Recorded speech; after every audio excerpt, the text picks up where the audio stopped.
என்று சொல்லி இந்த மாலை நேரத்தில் உங்களை தேவனுடைய வசனத்துக்கு நேராக நான் வழிநடத்த விரும்புகிறேன். இந்த நாளிலே நான் கொடுக்க இருக்கிற செய்தியை நான் ஒரு தொடர் போதனையாக ஒரு 3 வாரங்கள் செல்லும் என்று நான் நினைக்கிறேன். அந்த வசனத்தின் அடிப்படையிலே சில காரியங்களை, சத்தியங்களை நான் உங்களுக்கு சொல்ல வேண்டும் என்று ஆவியானவரால் உள்ளத்திலே ஏவப்படுகிறேன். அதற்கான கிருபையை, பாக்கியத்தை கர்த்தர் நமக்கு தந்தருளுவாராக. இந்த மாலை நேரத்திலும் நாம் அனைவரும் எழும்பி நின்று வேதத்தில் ஒரு வேத பாகத்தை நாம் வாசிப்போம். மத்தேயு எழுதின சுவிசேஷம் 15வது அதிகாரம், மேத்யூ சாப்டர் 15.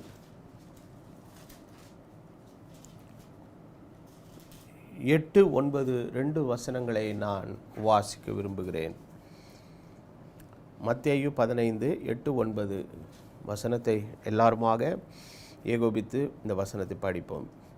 இந்த ஜனங்கள் தங்கள் வாயினால் என்னிடத்தில் சேர்ந்து தங்கள் உதடுகளினால் என்னை கனம் பண்ணுகிறார்கள், அவர்கள் இருதயமோ எனக்கு தூரமாய் விலகி இருக்கிறது.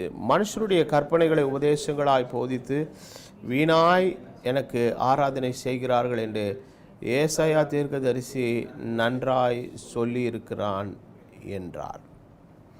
நாம் தலைகளை வணங்கி இந்த ராத்திரி வேளையிலே கர்த்தருடைய வசனத்துக்காக நாம் ஜெபம் பண்ணுவோம். இயேசு நாமம் அதை அறிவிக்க யான் புறப்பட்டு வையம் எங்கும் மாலை ஊற்று வந்தேன், இங்கு கருணை செய்வாய் சுவாமி. ஆமே சுவாமி, ஆமே சுவாமி, ஆமே. ஆவிய அப்போஸ்தலர் விசுவாசம் அதுவே எந்த ஆதாரம், இதையே என்றும் அறிவிக்க கிருபை நல்கும் ஐயானே. ஆதிய அப்போஸ்தலர் விசுவாசம் அதுவே எந்த ஆதாரம், இதையே என்றும் அறிவிக்க கிருபை நல்கும் ஐயனே. சுவாமி, ஆமே சுவாமி, ஆமே சுவாமி, ஆமே. நல்ல பிதாவே, உம்முடைய வார்த்தை அபிஷேகித்து தாரும். கேட்கிறவருடைய உள்ளங்கள் உம்முடைய வார்த்தையினால் ஆசீர்வதிக்கப்பட அருள் செய்யும். நான் அப்பிரயோஜனமான ஊழியன் ஆண்டவரே, உம்முடைய கிருபை என்னை இந்த ராத்திரி வேளையில் தாங்குவதாக இயேசுவின் நாமத்தில் வேண்டுதல் செய்கிறேன். ஆமென். உட்காருவோம்.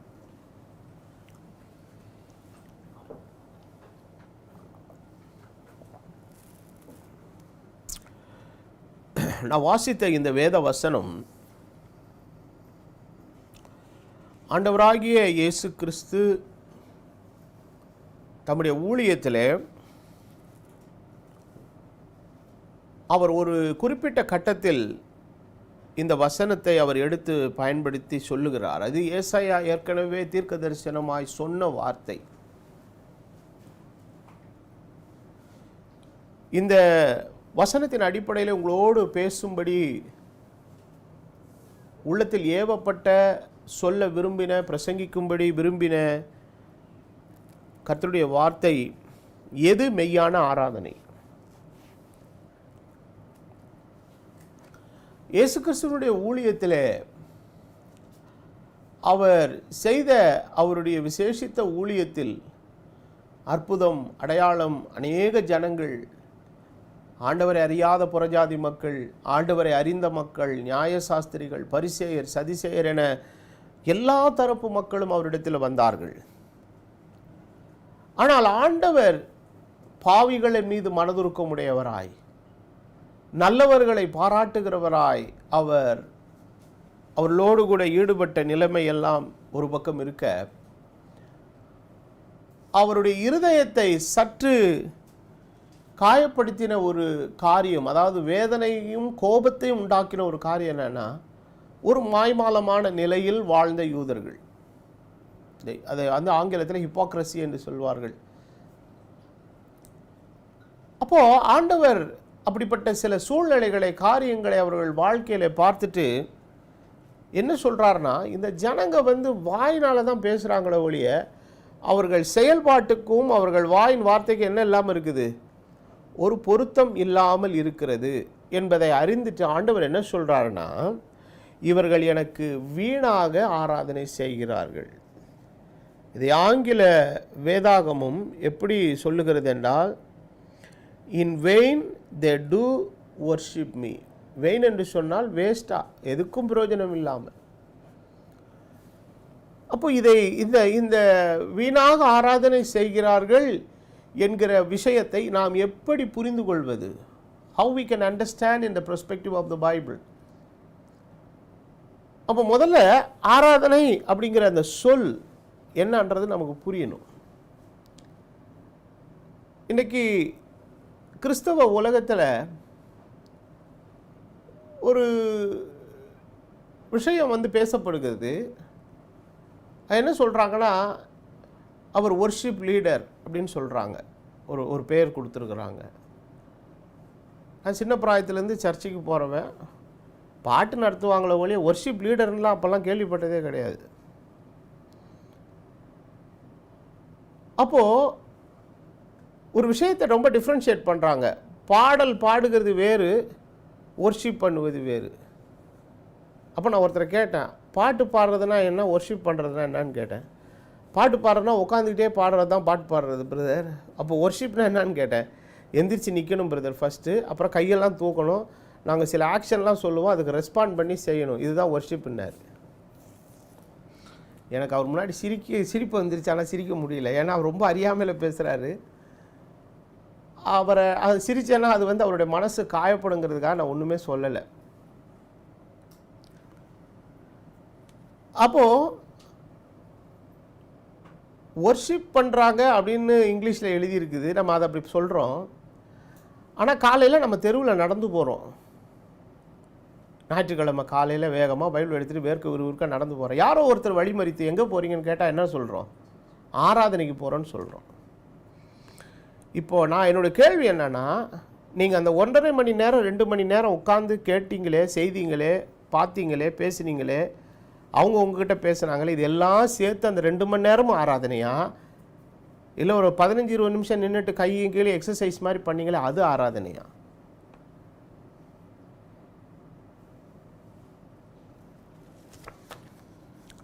இந்த ஆராதனை என்கிற ஒரு விஷயத்தை குறித்து வேதத்தில் படிக்கும்போது 2 விதமான வித்தியாசமான வார்த்தைகள் ஆங்கிலத்தில் பயன்படுத்தப்பட்டிருக்கு. ஒன்று ஒர்ஷிப், இன்னொன்று சர்வீஸ் அப்படின்னு இருக்குது. இந்த ஒர்ஷிப் அப்படிங்கிற அர்த்தத்தில் ஆங்கில பதங்கள் ஒரு 2-3 இடத்துல தான் வருது. அவரை தொழுது கொள்ளுகிறவன் ஆவியோடும் உண்மையோடும் தொழுது கொள்ள வேண்டும். worship him in the spirit and truthன்னு வருது. ஆனால் மற்ற இடங்களில் எல்லாம் நீங்கள் ஆராதனை என்கிற சொல்லை நீங்கள் எங்கே படித்தீர்களானாலும் சர்வீஸ் அப்படின்னு தான் வருது, சர்வ் அப்படிங்கிறது தான் வருது. அப்போ இந்த சர்வ் அப்படிங்கிற இந்த ஆங்கில சொல் ஹஃபாத் என்கிற ஹிப்ரு வார்த்தையிலிருந்து வருகிறது. AWDAD, ஹஃபாத். இதனுடைய பொருள் என்னன்னு கேட்டிங்கன்னா, to work in any sense, அதாவது எந்த நிலையிலையும் ஒரு காரியத்தை செய்வதற்கு நான் ஆயத்தமாக இருக்கிறேன். ரெண்டாவது என்ஸ்லேவ், அதாவது என்னை அடிமையாக அக்காரியம் செயல்படுத்தப்படுவதற்கு என்னை ஒப்பு கொடுக்கிறேன். மூன்றாவது கீப் இன் பாண்டேஜ், என்னை அப்படியே அடிமையாக நடத்தலாம், செய் போ வா அப்படின்னு செய்யலாம். லேபர், ஒரு காரியத்தை பிரயாசப்பட்டு செய்தல். இப்படி பல அர்த்தங்கள் இருக்குது. அப்போ ஆராதனை என்பது பாட்டு பாடுகிற அந்த ஒரு சின்ன நிகழ்ச்சி ஆராதனை அல்ல. சரியாக சொல்ல வேண்டுமானால் ஆராதனை என்பது நாம் தெய்வத்துக்காக வாழ்கிற ஒரு சரியான கிறிஸ்தவ வாழ்க்கை இருக்கிறது அல்லவா, அதுதான் மெய்யான ஆராதனை.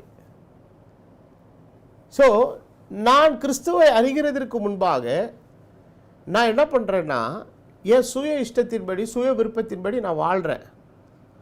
ஆனால் நான் என்றைக்கு கிறிஸ்துவை ஏற்றுக்கொண்டேனோ, கிறிஸ்து எனக்குள் வந்தாரோ, அப்போது நான் என்னை அவருக்கு அடிமையாக ஒப்பு கொடுத்து விட்டேன். கிறிஸ்து எனக்குள் வந்து விட்டார். அவர் தமது ஆளுகையை, God has established his governance in me, தமது ஆளுகையை கர்த்தர் எனக்குள்ளே ஸ்தாபித்து விட்டார். இப்போ ஸ்தாபித்து விட்ட பின்பு அவர் என்ன சொல்ல வர்றாரோ அதை எல்லாத்தையும் ஒரு அடிமை போல, ஒரு செர்வெண்ட்டை போல, அவர் கையை நீட்ட சொன்னான்னா நீட்டிடுவேன், கீழே விழ சொன்னான்னா விழுந்துருவேன், குதிக்க சொன்னான்னா குதிச்சிடுவேன்.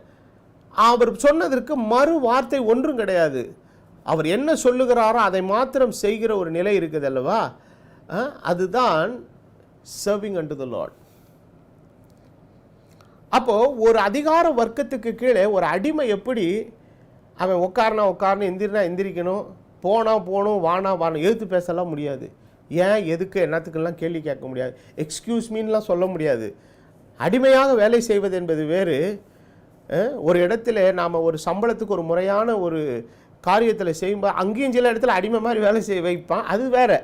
அது அவனுடைய கேரக்டரை பொறுத்து இருக்குது. ஆனால் சில இடங்களில் மெய்யாகவே அடிமைகள் இருப்பாங்க. எகிப்தில் இஸ்ரவேல் ஜனங்கள் அடிமைகளாக இருந்தபோது வேதத்தில் வாசிக்கிறோம், ஆளோட்டிகள் அப்படின்னு இருக்குது பைபிளில். மாடோட்டி தெரியும், ஆடோட்டி தெரியும். ஆளோட்டின்னா என்னென்னா, எப்படி ஆடு மாடுகளை அடித்து வேலை வாங்குவார்களோ அதை போலவே மனுஷர்களை அடித்து வேலை வாங்குகிற நிலை. அதை ஆங்கிலத்தில் டாஸ்க் மாஸ்டர்ஸ்ன்னு சொல்லுவாங்க. வச்சுருப்பான், பெரிய ஷாட்டை மாதிரி வச்சுருப்பான். அதில் தோலில் வரி வரியாக இருக்கும், வச்சு பலார்னு அடித்து வேலை வாங்குறது. அது மாதிரி உள்ள கொடூரங்கள் முன்னான சரித்திரங்களே பல தேசங்களிலே பல இடங்களிலே அடிமைத்தனமான நிலைகளிலே செயல்பட்ட சமூக அமைப்புகளுக்குள்ளெல்லாம் அந்த சூழ்நிலைகள் இருந்தது. இன்றைக்கி எல்லாமே மாறிடுச்சு. ஆனால் ஆண்டவருக்கு அடிமையாக ஒப்பு கொடுத்தல் அப்படின்னு ஒரு நிலை வரும்போது அவரும் ஒரு ஷாட்டை எடுத்துக்கிட்டு அடிச்செல்லாம் வேலை வாங்குறது கிடையாது. அப்போது உன்னை அடிக்கிற ஒருவனுக்கு எப்படி அடிபணிஞ்சு அவன் என்னெல்லாம் சொல்கிறானோ அதை அப்படியே செய்வியோ, அது போலத்த ஒரு நிலையின் அர்ப்பணிப்போடு வாழ்கிற வாழ்க்கை இருக்கிறது இல்லைவா, அதுதான் தெய்வத்துக்கு செய்கிற மெய்யான ஆராதனை. அப்போது இந்த மெய்யான ஆராதனையில் நாம் கண்டுபிடிக்க வேண்டிய ஒரு காரியம் என்னன்னா, ஆண்டவர் என்ன செய்யும்படி விரும்புகிறார். அப்போ அவருக்கு சர்வீஸ் பண்ணுறது தான் நம்ம வந்திருக்கிறோம். we all have come to. அப்போது நம்ம ஆராதனை பண்ணுறதுக்கு எங்கே போகிறோம், ஒரு ஆராதனை ஸ்தலத்துக்கு போகிறோம். அப்போது புதிய ஏற்பாட்டு காலத்தில் ஆண்டவர் ஏதாவது ஒரு ஆராதனை ஸ்தலத்தை வச்சாரா? கோயிலில் போய் தான் ஆராதிக்கணுமா? பழைய ஏற்பாட்டு காலத்தில் ஆண்டவர் இஸ்ரவேல் ஜனங்களுக்கு ஆராதனை செய்யணும் அப்படின்னும் போது என்ன சொன்னார்னா, நீங்கள் எனக்கு ஒரு கூடாரத்தை செய்யுங்கள், ஆசரிப்பு கூடாரம். ஆனால் சாலமோனுடைய காலம் வந்தபோது அந்த கூடாரம் தான் என்னவா மாறிச்சு, கட்டிடமாக மாறிச்சு. அப்போது ஒரு இடத்தை ஆலயம் அப்படின்னு நம்ம எதை வச்சு சொல்கிறோம்? இப்போ இந்து மதத்தில் உள்ளவங்கள்லாம் கோவில் அப்படிங்கிற ஒரு சொல்லை பயன்படுத்துகிறாங்க இல்லையா? கோவிலும் பயன்படுத்துகிறாங்க, ஆலயம் பயன்படுத்துகிறாங்க. அப்போது கோவில் ஆலயம்னா என்ன அர்த்தம்? வீடுனா மனுஷன் குடியிருக்கிறது வீடு, கோழி குடியிருக்கிற இடம் கூண்டு, கடவுள் குடியிருக்கிற இடத்துக்கு பேர் தான் என்னது அர்த்தம்? கோவில் அல்லது ஆலயம். அப்போ அவங்களுடைய இறை நம்பிக்கை என்னன்னா, ஒரு விக்கிரகத்தை செய்து வைத்து அதை அபிஷேகம் பண்ணி அதை கொண்டு போய் மூலஸ்தானத்தில் வச்ச உடனே அவங்க என்ன நம்புகிறாங்க, விசுவாசிக்கிறாங்கன்னா, நாங்கள் கும்பிட்ற கடவுள் சிலையாக எங்கே உட்காந்துருக்கிறாரு, அதுக்குள்ளே உட்காந்துருக்கிறாரு, அதனால் அது ஆலயம். அப்போ நம்ம கோபுரமாக கட்டி வச்சிருக்கிறோமே, அங்கே தெய்வம் இருக்கிறாரா? அதை ஆலயம்னு சொல்லலாமா, அதை கோவில்னு சொல்லலாமா? அப்படி யூஸ் பண்ணுற வார்த்தைகளே முதல்ல தப்பு, சரி கிடையாது. ஆண்டவர் சொன்னார், கைகளினாலே கட்டப்பட்ட இடத்துல நான் என்னவே செய்ய மாட்டேன், வாசமே பண்ண மாட்டேன்ட்டார். அப்போ என்னது பாஸ்டர், அப்போ அது என்னன்னு தான் சொல்கிறது? இட் இஸ் எ ஃபெசிலிட்டி, அவ்வளோதான். என்னோட பொறுத்த வரைக்கும் அது என்னது, ஒரு ஃபெசிலிட்டி, அதாவது மக்கள் ஒன்று கூடி கொஞ்சம் பாட்டெல்லாம் பாடி வேதத்தை வாசித்து 4 பேர்த்துக்கு பிரசங்கம் பண்ணி ஒரு காரியத்தை ஒரு கூட்டாக நாம் செய்வதற்கு உள்ள ஒரு வசதியான இடம் தான் அது. அவ்வளோதான் எடுத்துக்கலாம். அது கல்யாண மண்டபம் இருக்கலாம், ஒரு பள்ளிக்கூடத்தில் இருக்கிற ஒரு ஆடிட்டோரியத்தை கூட செய்யலாம். இப்போ நாம் எங்கே பண்ணிக்கிட்டு இருக்கிறோம்? இது ஒரு வீட்டுக்குள்ளே பண்ணிக்கிட்டு இருக்கிறோம். இது ஒரு ஆலயமா அப்படின்னு கேள்வி கேட்டால் அப்படிலாம் பண்ண முடியாது. வேதத்தில் நம்ம படிக்கும்போது அவர்கள் வீடுகள் தோறும் என்ன விட்டார்கள்? அப்பம் விட்டார்கள். அப்போது ஆண்டவர் இன்றைக்கு எதை ஆலயமாக கருதுகிறார்னா, அப்போது இன்றைக்கு ஆலயம் என்பது எதுன்னா, கர்த்தர் எங்கே குடியிருக்கிறாரோ அதுதான் ஆலயம். அப்போ ஒரு கேள்வி, எங்கே குடியிருக்கிறார்? ஆப்பிரிக்காவில் இருக்கிற கோயிலில் குடியிருக்கிறாரா? அமெரிக்காவில் இருக்கிற கோயிலில் குடியிருக்கிறாரா? சுவிட்சர்லாந்து கோயிலில் குடியிருக்கிறாரா? இல்லை ஜப்பான் கோயிலில் குடியிருக்கிறாரா? எந்த கோயிலில் குடியிருக்கிறாரு? வேதம் சொல்லுகிறது, நீங்களே அந்த ஆலயம். அப்போஸ்தலனாகிய பவுல் கொரிந்துக்கு எழுதுகிறார், நீங்கள் தான் தேவனுடைய ஆலயம். காரணம் என்னவென்றால், தேவ பிரசன்னம் எங்கும் வியாபித்திருந்த நிலை மாறி இன்றைக்கு தேவன் இன்றைக்கு நமக்குள் வந்து என்ன செய்கிறார்? வாசம் பண்ண. God is dwelling in me. அப்போ அவர் என்ன சொல்கிறாரு? நீ தான் நான் குடியிருக்கிற ஆலயம்பா, இந்த ஆலயத்தை நீ கெடுத்தா நான் உன்னை கெடுத்துருவேங்கிறார். இப்போ ஆராதனையை போய் செய்ய போகிறீங்களா, இதுக்குள்ளேருந்தே பண்ண போகிறீங்களா ஆராதனையை? அப்போ கூட்டு பிரார்த்தனை, ஒரு கார்ப்பரேட் ப்ரேயர் அப்படின்னு வரும்போது எல்லாரும் கூடி 4 பாட்டு பாடுறோம், எல்லாரும் கூடி வசனங்களை வாசிக்கிறோம், எல்லாரும் கூடி ஜெபம் பண்ணுறோம், எல்லாரும் சில விஷயங்களை பகிர்ந்து கொள்கிறோம். அது ஒரு கூட்டு பிரார்த்தனையான ஒரு முறைமையாக இருந்தாலும், தேவனுக்கு ஆராதனை செய்கிற ஒரு நிலை என்கிற ஒரு நிலையில் பார்க்கும்போது நாம தான் தேவனுடைய ஆலயம். இந்த ஆலயத்துக்குள் தேவன் வாசம் பண்ணுகிறார் அப்படின்னா, நீங்கள் ஒவ்வொரு நாளும் ஆண்டவருக்காக வாழ்கிற வாழ்க்கை இருக்கிறது அல்லவா, அதுதான் தெய்வத்துக்கு செய்கிற ஆராதனை. So the bottom line of the thing, you have to submit your soul, spirit and body unto the Lord to be his servant. அவருக்கு சேவை செய்கிற சேவையாளனாக இருக்க உங்கள் ஆவி, ஆத்துமா, சரீரத்தை முழுவதுமாய் தெய்வத்தின் சரத்திலே சமர்ப்பணம் பண்ண வேண்டும். அந்த ஆராதனையினுடைய ஒரு அங்கம் நீங்கள் பாடுகிற பாடல், அந்த ஆராதனையின் ஒரு சிறு அங்கம் நீங்கள் கைகளை உயர்த்துவது, அந்த ஆராதனையின் ஒரு சிறு அங்கம் கர்த்தரை ஸ்தோத்திரம் பண்ணுவது, அந்த ஆராதனை ஒரு சிறு அங்கம் நீங்கள் கொடுக்கிற காணிக்கை, அந்த ஆராதனையோட சிறு அங்கம் நீங்கள் கொடுக்கிற தசமபாக உதாரத்துவமான காணிக்கை, இவை எல்லாவற்றையும் தாண்டி தெய்வத்துக்காக வாழ்கிற ஒரு பரிசுத்தமுள்ள ஒரு வாழ்க்கை இருக்கிறது அல்லவா, இதுதான் கர்த்தர் நம்மகிட்ட எதிர்பார்க்கிற ஆராதனை. இதனால தான் ஆண்டவர் சொல்கிறாரு, எப்பா நீங்கள் வாயில் பிரைஸ் லார்டுங்கிறீங்க, அல்லேலியாங்கிறீங்க, worship you worship you lord அப்படின்னு சொல்கிறீங்க, வார்த்தை தான் ஒர்ஷிப் பண்ணுத போலே வாழ்க்கை ஒர்ஷிப் பண்ண மாட்டேங்குதுங்கிறார். இந்த ஆராதனைக்கு ஆண்டவர் கொடுத்த பேர் என்ன தெரியுமா? வேஸ்ட் ஆராதனை. இன்னைக்கு எங்கே போய் பாருங்கள், இந்த ஆராதனையை பாடல் தான் ஆராதனை என்கிற ஒரு தவறான வடிவத்தை பிசாசுக்கு என்றைக்குமே மைண்டை டைவர்ட் பண்ணி விடுறதே அவன் வேலையை. அவன் எல்லாரும் கிறிஸ்தவ மண்டையில் ஏற்றி விட்டான். நீ என்ன பண்ணணும் தெரியுமா? சர்ச்சுக்கு போகணும், ஒரு இருட்டு லைட்டில் நல்ல மியூசிக் போடுவாங்க, அந்த ஆராதனையோட உச்சக்கட்டத்துக்கு போகும்போது பச்சை லைட்டு, மஞ்சள் லைட்டு, ப்ளூ லைட்டு மாறி மாறி வரும், இதுதான் ஆராதனைன்ட்டான். இவங்களும் இந்த வாலிப பயல்களும் போய் அங்கே அப்படியே குழுன்னு அந்த ஏசிக்குள்ளே, சென்ட்ரலைஸ்ட் ஏசிக்குள்ளே உட்காந்துக்கிட்டே, ஓ அல்லேலூயா அல்லேலூயா. ஐயா, இந்த அல்லேலூயாவை நீ ரூமில் உட்காந்து பாடினாலும் கர்த்தர் கேட்பார், நீ பிரயாணத்தில் பாடினாலும் கர்த்தர் கேட்பார். நான் எத்தனையோ நேரங்களிலே என்னுடைய தனிமையாய் நான் அறையில் எந்த இசைக்கருவியும் இல்லாமல் ஆண்டவருடைய பிரசன்னத்தை உணர்ந்து நான் பாடலை பாடி தேவனுடைய பிரசன்னத்தை உணர்ந்திருக்கிறேன். ஆண்டவர் என்னுடைய உள்ளத்திலிருந்து கர்த்தர் ஆராதிச்சிருக்கிறேன். எத்தனையோ பாடல்களை பாடி இருக்கிறேன். தூக்கத்தில் பாடி, சில நேரத்தில் தூக்கத்தில் அந்த ஆழ்ந்த அந்த பாடலை உணர்ந்து பாடிட்டு என்னை அறியாமலே தூங்கியிருக்கிறேன். அதெல்லாம் ஒரு சின்ன பாகம்தான். ஆனால் நாம் கிறிஸ்துவுக்காக வாழ்கிற ஒரு அர்ப்பணிப்பின் வாழ்க்கை இருக்கிறது அல்லவா, அதுதான் மெய்யான ஆராதனை. அப்போ ஆண்டவர் எந்த விஷயத்தை வைத்து ஆண்டவர் கோபத்தோடு கூட இந்த இடத்துல ஒரு சொல்கிறாருன்னா, எப்பா உங்கள் வார்த்தை தான் ரொம்ப அட்ராக்டிவாக இருக்குது. Worship you lord, I love you லார்டுங்கிறீங்க. Really are you love you the lord? உண்மையாகவே ஆண்டவர் நேசிக்கிறீங்களா? வார்த்தை நேசிக்குதா? வெளிநாடுகள்லாம் நீங்கள் போனீங்கன்னா இந்த ஐ லவ் யூங்கிறது வந்து ரொம்ப காமனாக எல்லோரும் பயன்படுத்துவான். சகோதரர்கள் கூட சபையில் ஒருவர் வாழ்த்திக் கொள்ளுமே, ஐ லவ் யூ பிரதர்னுவாங்க. ஒரு தேவனுடைய போதகர் வந்து அந்த ஆலய ஆராதனை நடத்துகிற நேரத்தில் I love you all the brothers and சிஸ்டர்ஸ்ன்னுவார். அது ஒரு தெய்வீகத்துக்கு ஏதுவான ஒரு அன்பின் நிலையிலே அவர்களை அன்போடு கூட பேசுகிற ஒரு நிலைப்பாடு. அதே நேரத்தில் கணவன் மனைவி என்கிற நிலைமையில் பிள்ளைகள் ஒருவர் நண்பர்கள் ஒருவர் ஐ லவ் யூ அப்படின்னு சொல்கிறது வந்து இயல்பான ஒரு விஷயம். ஆனால் அந்த ஐ லவ் யூ என்று சொல்லப்படுகிற அந்த ஒரு விஷயமானது வார்த்தையின் வடிவத்தில் கொள்ளுகிற விஷயம் அல்ல, அது நம்முடைய கிரியையில் வளரணும்.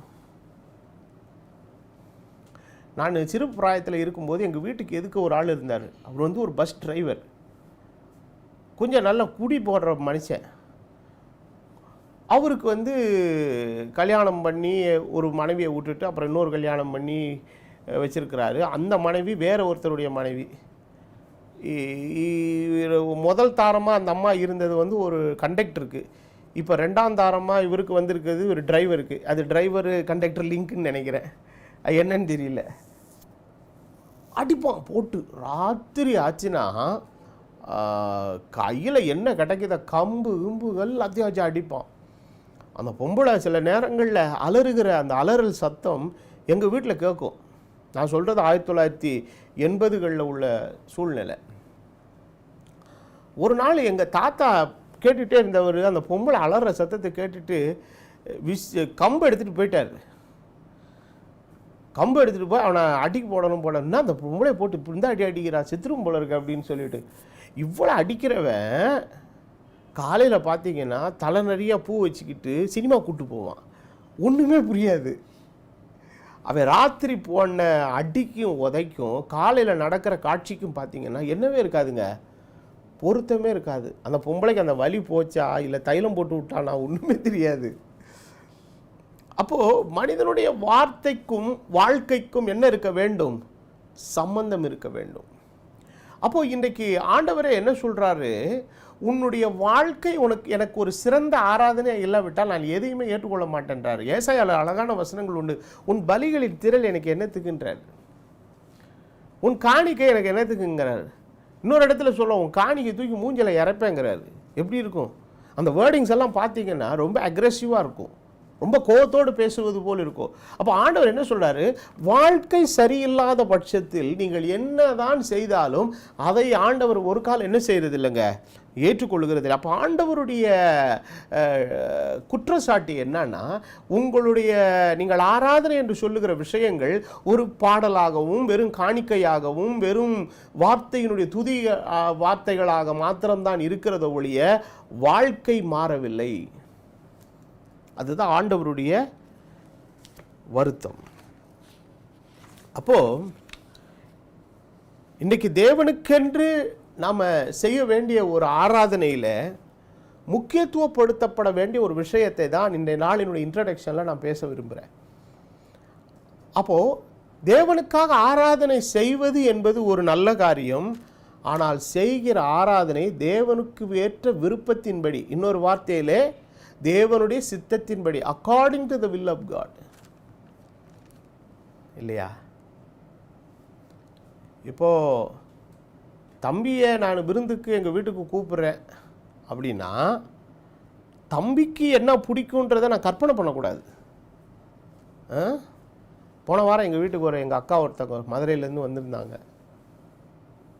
சரி சொல்லிவிட்டு அவங்களுக்கு ஆசாசியாக சிக்கனை பண்ணி வச்சான். அந்த அக்கா சிக்கனே சாப்பிடாதுன்றுச்சு. வந்த அக்கா அது சாப்பிடாத ஒரு வகையில் நல்லதுன்னு வச்சுக்கோங்க. எங்களுக்கு எக்ஸ்ட்ரா ஒரு நாள் ஓடிச்சு. அப்புறம் அந்த அக்காவுக்கு வேற ஒன்று செஞ்சு கொடுத்தோம், நல்லா சந்தோஷமாக சாப்பிட்டு போனாங்க. ஓகே. ஆனால் ஒருத்தருக்கு என்ன பிடிக்குங்கிறத நம்ம கேட்டு செய்கிறதுன்றது வேற, கற்பனையில் செய்கிறதுங்கிறது வேற. You should not imagine what you want to do. நீங்கள் என்ன செய்ய விரும்புகிறீங்க அப்படிங்கிறத வந்து கற்பனை பண்ணக்கூடாது. அப்போது இந்த தம்பிக்கு ஒன்றுமே இது எது பிடிக்காதோ அது ரொம்ப பிடிக்கும்னு நான் கற்பனை பண்ணி வச்சுக்கிட்டு, தம்பி இது உங்களுக்கு பிடிக்கும்னு நினச்சி செஞ்சேன் தம்பி, சந்தோஷமாக சாப்பிடுங்க தம்பின்னு அவர் எப்படி சாப்பிடுவார்? முகத்தை சுழிச்சிருவார். இந்த சண்டாளங்கையில் வந்து மாட்டிக்கிட்டே ஆண்டவர் ஏன்பா இப்படி கொடுமை அப்படின்னு சில பேர் நினைப்பாங்க. ஆனால் அருமையான தேவனுடைய பிள்ளைகளே, அப்போது இன்றைக்கி நாம் என்ன நினைக்கிறேன்னா, இப்படி செஞ்ச ஆண்டவருக்கு பிடிக்கும், அப்படி செஞ்ச ஆண்டவருக்கு பிடிக்கும், இப்படி செஞ்ச ஆண்டவருக்கு பிடிக்கும்னு சொல்லிட்டு நம்ம நிறைய நேரங்களில் we are making imaginations. தேவனுக்கு செலுத்தப்படுகிற ஆராதனை என்பது கற்பனைக்கான விஷயமே அல்ல. அவர் எப்படிப்பட்ட ஆராதனை விரும்புகிறார் என்பது தேவனுடைய வார்த்தையில் தெளிவாக கொடுக்கப்பட்டிருக்கிறது. அதை அறிந்து புரிந்து செய்பவன் தான் தெய்வத்துக்கு சரியான ஆராதனை ஏறெடுக்கிற மனுஷன். பைபிளில் ஒரு 3 கேரக்டரை இன்றைக்கி நான் உள்ளே கொண்டு வந்து உங்களுக்கு உங்களுக்கு இந்த வசனத்தை நான் மேற்கோள் காட்ட விரும்புகிறேன். முதலாவது, சவுலினுடைய வாழ்க்கையை குறித்து கொஞ்சம் நான் பார்க்க விரும்புகிறேன். சவுலுடைய வாழ்க்கையில் 1 சாமுவேல் புஸ்தகம் 15வது அதிகாரத்தினுடைய 1வது வசனத்திலிருந்து நீங்கள் வேதத்தை வாசிக்கும் போது வசனம் விதமாய் சொல்லுகிறது. 1 சாமுவேல் 15:1, பின்பு சாமுவேல் சவுலை நோக்கி, இஸ்ரவேலராகிய தம்முடைய ஜனங்கள் மேல் உம்மை ராஜாவாக அபிஷேகம் பண்ணுகிறதற்கு கர்த்தர் என்னை அனுப்பினாரே. இப்போதும் கர்த்தருடைய வார்த்தைகளின் சத்தத்தை கேளும். சேனைகளின் கர்த்தர் சொல்லுகிறது என்னவென்றால், இஸ்ரவேலர் எகிப்திலிருந்து வந்தபோது அமலேக்கு அவர்களுக்கு வழிமறித்த செய்கையை மனதிலே வைத்திருக்கிறேன். இப்பொழுது நீ போய் அமலேக்கை மடங்கடித்து அவனுக்கு உண்டான எல்லாவற்றையும் சங்கரித்து, எல்லாரும் கவனிங்க, என்ன பண்ணி எல்லாவற்றை சங்கரித்து அவன் மேல் இரக்கம் வைக்காமல் புருஷரையும் ஸ்திரீகளையும் பிள்ளைகளையும் குழந்தைகளையும் மாடுகளையும் ஆடுகளையும் ஒட்டகங்களையும் கழுதைகளையும் கொன்று போக கடவாய் என்று சொன்னான். So God is doing a judgment towards the Amalekians. என்னத்துக்காகனா, இவங்க இஸ்ரவேல் ஜனங்கள் வனாந்திரத்தில் வரும்போது நடுவில் போய் வழி மறிச்சிருக்கான். ஆண்டவர் ஒரு சான்ஸ் வச்சுருந்தார், உனக்கு ஒரு நாள் நான் இதுக்கு பழி வாங்க விட மாட்டேன்னு. என் ஜனத்தை வழி மறிக்க உனக்கு என்ன உரிமை இருக்குது? அப்போது இந்த காரியத்தை கர்த்தர் எப்போ ரிவெஞ்ச் பண்ணுறாருனா, சவுலின் ராஜ்யபாரத்தில் இருந்த சமயத்தில் கர்த்தர் சொல்கிறார், போய் என்ன பண்ணுப்பா, அந்த மக்களில் ஒருத்தரையும் வைக்காத, மிருகங்களையும் வைக்காத, ஆட்களையும் வைக்காத, கம்ப்ளீட்டாக வைப் அவுட் பண்ணிவிடு.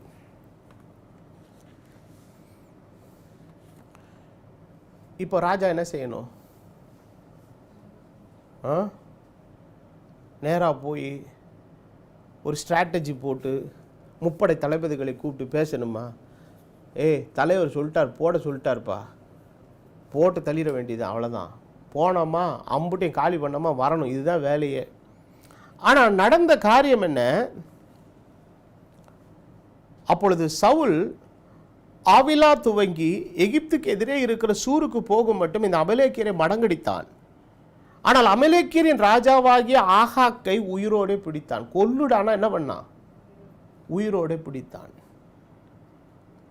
ஜனங்கள் யாவரையும் பட்டய கரைக்கிறாலே சங்காரம் பண்ணினான்.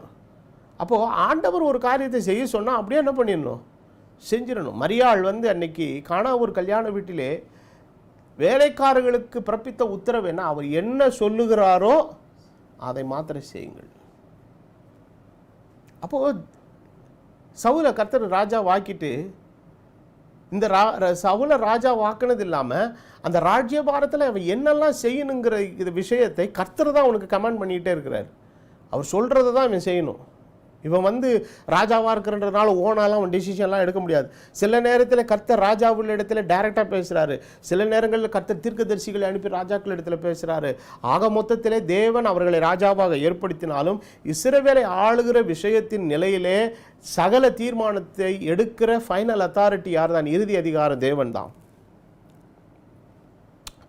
சரி, இப்போ ராஜாவை ஸ்பேர் பண்ணது இல்லாமல் என்ன பண்ணான்னா, 1 சாமுவேல் 15:9 வாசிக்கிறோம், சவுலும் ஜனங்களும் ஆகாக்கையும் ஆடு மாடுகளில் முதல் தரமானவைகள், 2ஆம் தரமானவைகளையும் ஆட்டுக்குட்டிகளையும் நலமான எல்லாவற்றையும் அழித்து போட மனதில்லாமல் தப்ப வைத்து. ஆண்டவருடைய உத்தரவு என்ன? மொத்தமாக காலி பண்ணு, ஒரு உயிர் கூட ஸ்பேர் பண்ணப்படக்கூடாது. அமலேக்கிய ராஜாவில் இருந்து அந்த ஊரில் மேயிற ஆடு வரைக்கும் மொத்தமாக காலி பண்ணு. இதுதான் தேவன் பிறப்பித்த உத்தரவு. ஆனால் சவுல் ராஜா செய்த காரியம் என்ன? ராஜாவை உயிரோடு பிடிச்சு வச்சிருக்கிறான், ஆடு மாடுகளில் முதல் தரமானவைகள் இரண்டாம் தரமானவைகள் எல்லாம் பிடித்து வைத்திருந்து தன் பார்வைக்கு நலமாய் உள்ளவைகளை அழித்து போட மனதில்லாமல். யார் இந்த அதிகாரத்தை ஒன்று கொடுத்தது? தப்ப வைத்து அற்பமானவைகளை உதவாதவைகளையும் சகல வஸ்துக்களை முற்றிலும் அழித்து போட்டான். இப்போ கர்த்தர் சாமுவேல் கிட்ட சவுல் கிட்ட பேசல, சாமுவேல் கிட்ட கூப்பிட்டு பேசுறாரு. என்ன சொல்றாருன்னா, நான் சவுலை ராஜாவாக்கினது எனக்கு விசனமா இருக்குதுங்கிறார். என்ன அப்படி என்ன பண்ணிட்டான்? இப்போ சவுல் செய்த ஒரு காரியத்தை ஒரு இன்றைய காலத்தில் ஒரு கோர்ட்டில் அது வழக்காகவே எடுத்துக்கிறாங்கன்னு வைங்களேன், நீதிபதிகளை நிச்சயமாக சிரிப்பாங்க. இது என்ன பெரிய குற்றம்னு போய் இதை பண்ணி மனஸ்தாபப்படுறதுக்குலாம் இருக்குது, இதெல்லாம் ஒன்றுமே கிடையாது அப்படின்ட்டு இருப்பாங்க. சரி, முதல்ல இந்த வசனத்தை நம்ம வாசித்துருவோம். நான் சவுலை ராஜாவாக்கினது எனக்கு மனஸ்தாபமாக இருக்கிறது, அவன் என்னை விட்டு திரும்பி என் வார்த்தைகளை நிறைவேற்றாமல் போனான். அப்போ ஆண்டவர் என்ன எதிர்பார்க்குறாருன்னா, எனக்கு ஆராதனை செய்ய வருகிற நீங்கள் எப்படி என் வார்த்தையை நீங்கள் மீறுறீங்க? அப்பொழுது சாமுவேல் மனம் நொந்து முழுவதும் கர்த்தரை நோக்கி கூப்பிட்டான். ஏங்க, இது என்ன பெரிய குற்றம் நடந்துச்சு? நம்ம ஊரில் விவசாயியே காரியத்தை கொண்டு விட்டு நல்லா நிம்மதியாக தூங்குறாங்க. இங்கே பார்த்தீங்கன்னா இவன் ஒரு ராஜாவை உயிரை காப்பாற்றி சில மிருகங்களின் நலமானதையெல்லாம் காப்பாற்றி வைத்து விட்டு இப்போ என்ன பண்ணுறான்னா, அவன் அமைதியாக இருக்கிறான். ஆனால் ஆண்டவர் வேதனைப்படுறாரு. எனக்கு சவுலை ராஜாவாக்கினது எனக்கு ரொம்ப கஷ்டமாக இருக்குது, விஷனமாக இருக்குதுன்னு சொல்கிறார். மறுநாள் காலையில் என்ன பண்ணுறான்னா, சாமுவேல் சவுலை சந்திக்க போனான். அப்பொழுது சவுல் கர்மேலுக்கு வந்து தனக்கு ஒரு ஜெயஸ்தம்பத்தை நாக்கி பின்பு பல இடங்களில் சென்று கில்காலுக்கு போனான் என்று சாமுவேலுக்கு அறிவிக்கப்பட்டது. சாமுவேல் சவுலிடத்தில் போனான். சவுல் அவனை நோக்கி, நீர் கர்த்தரால் ஆசீர்வதிக்கப்பட்டவர், கர்த்தருடைய வார்த்தையை நிறைவேற்றினேன் என்றான். என்ன சொல்றான்? பாஸ்டரை பார்த்த உடனே, நான் கர்த்தருடைய வார்த்தையை நிறைவேற்றினேன். அப்படியா? உண்மையாவே நிறைவேற்றினேன்? அப்போது நிறைவேற்றி இருந்தா ஆடு மாடு போடுற சத்தம்லாம் கேட்கவே கூடாதப்பா. மயான அமைதின்னு சொல்லுவாங்க பார்த்தீங்களா, ஒரு வய பேச மாட்டாங்க. உங்களுக்கு யாருமே பேச வேணாம், அமைதியான ஒரு இடத்துல இருக்கனா மயானம் பெஸ்ட் இடம். யாருமே பேச மாட்டாங்க, எல்லாரும் குழியில் படுத்து தூங்கிட்டு இருக்கிறான். ஒரு சபையில் வடிகட்டின கஞ்சர் ஒருத்தர் இருந்தார். அவர் எதுக்குமே பைசா கொடுக்க மாட்டார். அவர்கிட்ட எப்படியாவது காசு பிடுங்கணும்னு சொல்லி பிளான் பண்ணி போய் எல்லாரும், ஐயா ஒரு ஃபண்டு ஒன்று வாங்கணும். என்னத்துக்குயா? நம்ம திருச்சபை கல்லறைக்கு காம்பவுண்டு போடணும், நீங்கள் ஏதாவது உங்களால் முடிஞ்சதை கொடுங்கன்னு. அவர் ரொம்ப நல்லா கரெக்டாக யோசித்து சொன்னார். இதபார், வெளியில் இருக்கிற ஒருவனுக்கும் உள்ளே போக இஷ்டம் இல்லை, உள்ளே இருக்கிற ஒரு வயலும் வெளியே எழுந்திரிச்சு வர முடியாது, எல்லாம் செத்து போய் தூங்கிட்டு இருக்கான். அதனால் அதுக்கு எதுக்குடா காம்பவுண்டுன்னு கேட்டான். ஸோ மயான அமைதி. அப்போ உண்மையிலே ஒருத்தர் உயிரோடு இல்லைன்னா எப்படி இருக்கணும் அந்த இடம்? அமைதியால் இருக்கணும். சாமுவேல் கேட்குறாரு, எப்பா நீ உண்மையிலே கர்த்தருடைய வார்த்தையை நிறைவேற்றி இருந்தா ஒரு மனுஷ சத்தம் கூட கேட்கக்கூடாது, ஒன்றை தவிர்த்து. ஆனால் நான் இப்போ கேட்குறேன், ஆடு மாடு எல்லாம் கீச்சின்னு கத்திக்கிட்டு கிடக்குப்பா, இதெல்லாம் எங்கேருந்து வந்துச்சு? இது என்ன ஆடு என்ன? அப்போ அதுக்கு அவன் சொன்ன பதில் என்னன்னா, அதற்கு சாமுவேல் சவுலிடத்திற்கு போனால் சவுல் அவனை நோக்கி, நீ கர்த்தரால் ஆசீர்வதிக்கப்பட்டவர், கர்த்தருடைய வார்த்தையை நிறைவேற்றினேன் என்றான். அதற்கு சாமுவேல், அப்படியானால் என் காதுகளில் விழுகிற ஆடுகளின் சத்தமும் எனக்கு கேட்கிற மாடுகளின் சத்தமும் என்னென்றான். அதற்கு சவுல், அமலேக்கியரிடத்திலிருந்து அவைகளை கொண்டு வந்தார்கள். ஜனங்கள் ஆடு மாடுகளின் அளவானவைகளை உம்முடைய தேவனாகிய கர்த்தருக்கு பலியிடும்படிக்கு தப்ப வைத்தார்கள், மற்றவர்களை முற்றிலும் அழித்து போட்டோம். இப்போ நான் எதுக்காக இது உயிரை ஸ்பேர் பண்ணி வச்சிருக்கிறேன்னா, எதுக்காக? நான் ஆட்டு பண்ண மாட்டு பண்ண வைக்கிறதுக்கு இல்லை, எதற்கு? கர்த்தருக்கு பலி செலுத்துறதுக்கு. இப்போ கர்த்தர் மேலே பழிவு போட்டுட்டா இவன் என்ன நினச்சிட்டான், கர்த்தர் என்னப்பா நான் அழிக்க சொன்னால் கூட பாரு, என்னுடைய வார்த்தையில் கூட பாரு ஒரு நல்ல ஒரு காரியத்தை கண்டுபிடிச்சி இத்தனை ஆடுகளை மாடுகள், அப்போ சவுல் என் மேலே எவ்வளோ அன்பாக இருக்கிறான் அப்ரிஷியேட் பண்ண நினச்சார்.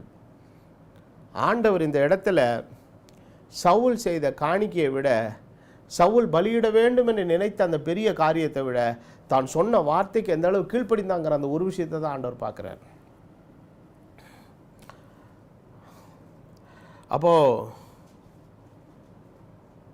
அப்பொழுது சாமுவேல் அந்த பேச்சை விடும், கர்த்தர் இந்த ராத்திரியில் எனக்கு சொன்னதை உமக்கு அறிவிக்கிறேன் என்று சவுலோடே சொன்னார். அவன் சொல்லும் என்றான். அப்பொழுது சாமுவேல், நீர் உம்முடைய பார்வைக்கு சிறியவராய் இருந்தபோது அல்லவோ இஸ்ரவேல் கோத்திரங்களில் தலைவராக்கினீர். கர்த்தர் உம்மை இஸ்ரவேலின் ராஜாவாக அபிஷேகம் பண்ணிவித்தாரே. இப்பொழுது கர்த்தர், நீ போய் அமலேக்கியரோடு இந்த பாவிகளை சங்கரித்து அவர்களை நிர்மூலமாகி தீர்க்க மட்டும் அவர்களோடு யுத்தம் பண்ணி என்று சொல்லி உம்மை அந்த வழியாய் அனுப்பினார். இப்படி இருக்க நீர் கர்த்தருடைய வார்த்தையை கேளாமல் கொள்ளையின் மேல் பறந்து கர்த்தரின் பார்வைக்கு என்ன செய்தீர்? பொல்லாப்பானதை செய்தீர் என்று சொல்லிட்டு கடைசியில் சொல்கிறான், பலியை பார்க்கிலும் எதுதான் முக்கியம்? கீழ்ப்படிதல். அப்போ அவர் கொல்ல சொன்னார்னா கொன்றணும். அப்போது அவர் கொல்ல சொன்ன வார்த்தைக்கு மீறி இவரே ஒரு விஷயத்தை இமேஜின் பண்ணி அதில் கொஞ்சம் பலிக்காக ஆண்டவர் சில காரியங்களை எடுத்து வச்சுட்டு ஒரு காரண காரியம் சொல்கிறான். அது ஒருவேளை மனுஷருடைய பார்வையில் எப்படி இருக்கலாம்? இது சவுல் செஞ்சது நல்ல காரியம் தானே, இது பாராட்டத்துக்குரிய தானே. நம்ம தமிழில் கூட ஒரு வழக்க சொல்லுன்னு சொன்னால், குத்திட்டு வேணா வெட்டிட்டு வேணா குத்திட்டு வந்தானே, ஏதோ ஒன்று சொல்லுவாங்க. இப்படி ஒன்று சொன்னால் கொஞ்சம் கூடுதலாக செஞ்சுட்டு வரானே, so it is a thing to be appreciated அப்படிங்கிற அந்த கண்ணோட்டத்திலலாம் இதை பார்க்கணும். ஆண்டவருக்கு அதெல்லாம் கிடையாது. வெட்டுனா வெட்டு, குத்துனா குத்து, கீழே உட்காருனா உட்காரு, எந்திரினா எந்திரி, அவ்வளோதான். அதுக்கப்புறம் மறுபேச்சே கிடையாது. அதுதான் நான் சொன்னேன், being slave, enslave unto God. தேவன் என்ன சொல்லுகிறாரோ அதை மாத்திரம் செய்தல், இதுதான் தேவன் எதிர்பார்க்கிற ஆராதனை. அப்போது சவுலினிடத்தில் தேவன் எதிர்பார்த்த ஆராதனை என்ன? அத்தனை ஆடுகளை மாடுகளையும் பலி செலுத்தி வடிக்கப்படுகிற ரத்தம் அல்ல. அந்த பலியை எதிர்பார்க்கல. தான் சொன்ன வார்த்தைக்கு அவன் கொடுக்கிற அந்த மரியாதை ஆகிய கீழ்ப்படிதல் இருக்குதில்ல, அந்த ஒரு ஆராதனையை தான் சவுல் ராஜாவினிடத்தில் தேவன் எதிர்பார்த்த காரியம். அப்போ இன்றைக்கு நம்முடைய விசுவாச ஜீவியத்தில் நாம் செய்ய வேண்டிய ஒரு காரியம் என்னன்னா, தேவனுடைய வார்த்தை, we must respect the word of God. அப்போ இன்றைக்கு சபைகள், பெரிய பெரிய ஸ்தாபனங்கள் இன்றைக்கி எல்லாமே தேவனுக்காக செய்கிற காரியங்களை எல்லாம் ஒரு ப்ரோக்ராம் பேசிஸாக பண்ணுறாங்க. இது பண்ணணும், அது பண்ணணும், ப்ரோக்ராம் பேசிஸாக பண்ணுறது தப்பு இல்லை. பாடுங்க, என்ன வேணால் பண்ணுங்கள். ஆனால் பண்ணுறதில் எது மதிக்கப்படணும்? தேவனுடைய வசனம் மதிக்கப்படணும். அப்போ தேவனுடைய வசனம் மதிக்கப்படாமல் தேவனுடைய உபதேசமும் தேவனுடைய வார்த்தையும் தேவனுடைய ஒழுங்கும் தேவனுடைய சித்தமும் நிராகரிக்கப்பட்டு என்ன பிரயோஜனம்? என்ன பண்ணி என்ன இல்லை? ஒரு பிரயோஜனமும் இல்லை. ஆண்டவர் நம்மிடத்தில் எதிர்பார்க்கிற ஒரு காரியம், you have to serve me as a slave. ஒரு அடிமை எப்படி இருப்பானோ அவனை போல நீ எனக்கு, நான் சொல்லுகிற வார்த்தைக்கு முழுவதுமான ஒரு அர்ப்பணிப்பு. இரண்டாவது உதாரணம், தாவீது அடுத்து ராஜாவா வர்றார். அவர் ராஜாவா வந்திருக்கிற சமயம் இது 1 நாளாகமம் 13 நீங்கள் படிக்கலாம், வீட்டில் போய் படிங்க. அந்த சமயத்தில் தாவீதுக்கு முன்னான காலத்தில் ஏலியினுடைய காலம், அவன் ஏலி ஆசாரியனாக இருந்த காலத்தில் பெலிஸ்தியர் யுத்தம் பண்ணி எதை தூக்கிட்டு போயிட்டாங்க? உடன்படிக்கை பெட்டி எடுத்துகிட்டு போயிட்டாங்க. இது ரொம்ப நாள் பெலிஸ்தியர் கையில் போய் மாட்டிக்கிச்சு. அப்புறம் அது தாகோன் கோயிலில் இருக்குது, அது அங்கே போகுது, இங்கே வருது. அப்போ தாவீது ராஜாவான உடனே அவனுக்குள்ள ஒரு நல்ல எண்ணம் இருந்தது. என்னன்னா, I have to bring the ark of the covenant back to Jerusalem.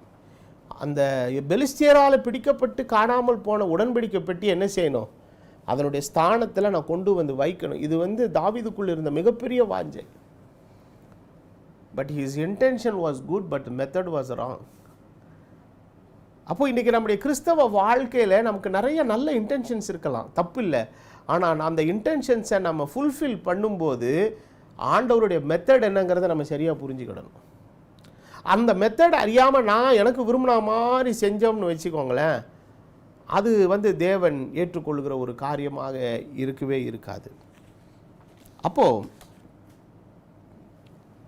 உடன்படிக்கை பெட்டி என்ன பண்ணுறான்னா, ஒரு வண்டியில், மாட்டு வண்டியில் வச்சு தூக்கிட்டு வராங்க. அதுக்கு ஊசான்னு ஒருத்தன் வண்டி ஓட்டிக்கிட்டு வரான். மாடு மிரணும் போது பெட்டி கீழே விழ போச்சு. இவன் போய் பிடிக்க போனான் பாருங்க, கர்த்தர் அவனை அடித்தார். இப்போ யாரோ ஒருத்தர் நடந்து போகிறாரு, தவறி கீழே விழ போகிறார், பிடிக்க போகிறேன், ஆண்டவர் என்ன அடித்தார்னு வைங்களேன், இது எந்த விதத்தில் நியாயம்? கீழே விழ போன பெட்டியை பிடிச்சது தப்பா? இது ஆண்டவரை கோவப்பட்டு அவனை அங்கேயே ஸ்பாட்லேயே கொல்றாரு, அது அது எந்த விதத்தில் நியாயம்? இன்றைக்கி இருக்கிற வழக்காடு மன்றத்தில் இதை போட்டால் இது கேஸை எடுப்பாங்களா? இல்லை இதுக்கு கேஸ் யார் பேரில் ஜெயிக்க? ஆண்டவரை தானே தப்புன்னு சொல்லுவாங்க. ஆனால் வேதத்தை நீங்கள் ஒழுங்காக படிச்சிங்கன்னா, இந்த ஊசாவை அடித்த அடியில் தாவீது பயந்து போய் என்ன பண்ணிட்டான்னா எருசலேமுக்கு கொண்டு வரல. பக்கத்தில் பார்த்தீங்கன்னா ஓபேத் ஏதோம்னு ஒருத்தர் தான் வீட்டில் கொண்டு போய் வச்சுட்டாங்க. எருசலேமுக்கு கொண்டு வர பயம்.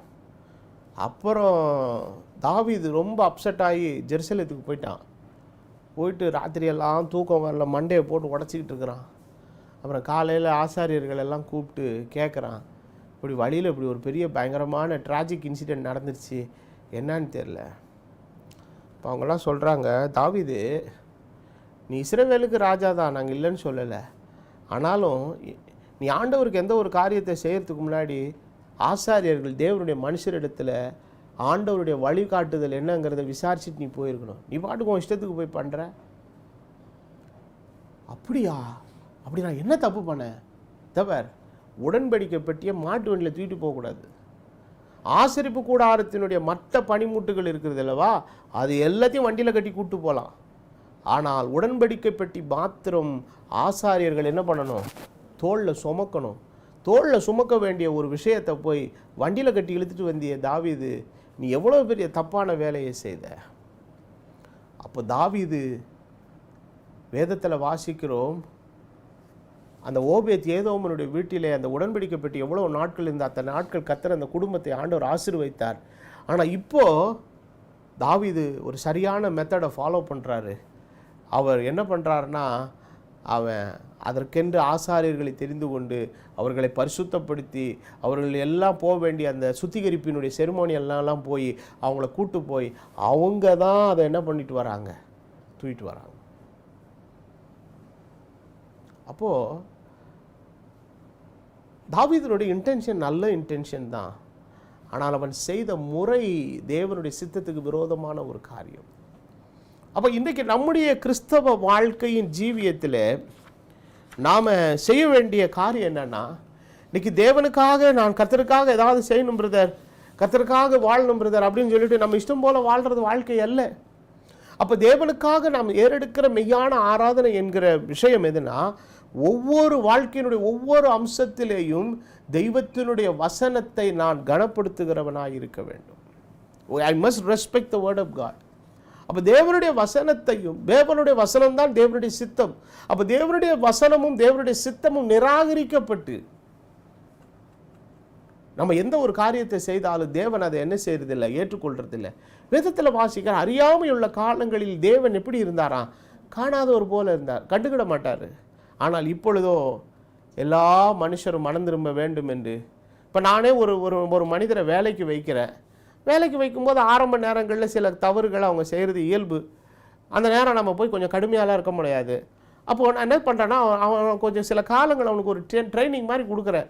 தம்பி நீ அடுத்த தடவை செய்யும்போது இந்த விஷயத்தை இப்படி செய்யாதீங்க, இப்படி மாற்றி செய்யுங்க அப்படி நான் சொல்லித்தரேன். அவன் பக்குவப்பட்டு என்ன செய்கிறான்னா, என்னுடைய விருப்பத்துக்கும் நோக்கத்துக்கு ஏற்ற மாதிரி தன்னுடைய காரியங்கள் எல்லாவற்றையும் மாற்றிக்கொள்கிறான். ஆனால் மாற்றிக்கொள்ளாமல் தொடர்ந்து இதையே செய்து கொண்டிருந்தான்னு வைங்களேன், எனக்கு எப்படி இருக்கும்? எப்பா உன்னை வேலையில் வச்சுருக்கிறது எனக்கு சரிப்பட்டு வரலப்பா, நான் வேறு யாராவது பார்த்துக்கிறேன், நீ வேலையை விட்டு நீ கிளம்பு அப்படின்னு தான் சொல்ல வேண்டியது வரும். அப்போ இன்றைக்கி தேவனுடைய ராஜ்யத்தில் அநேகர் வந்துட்டு அவங்கவுங்க இஷ்டத்துக்கு.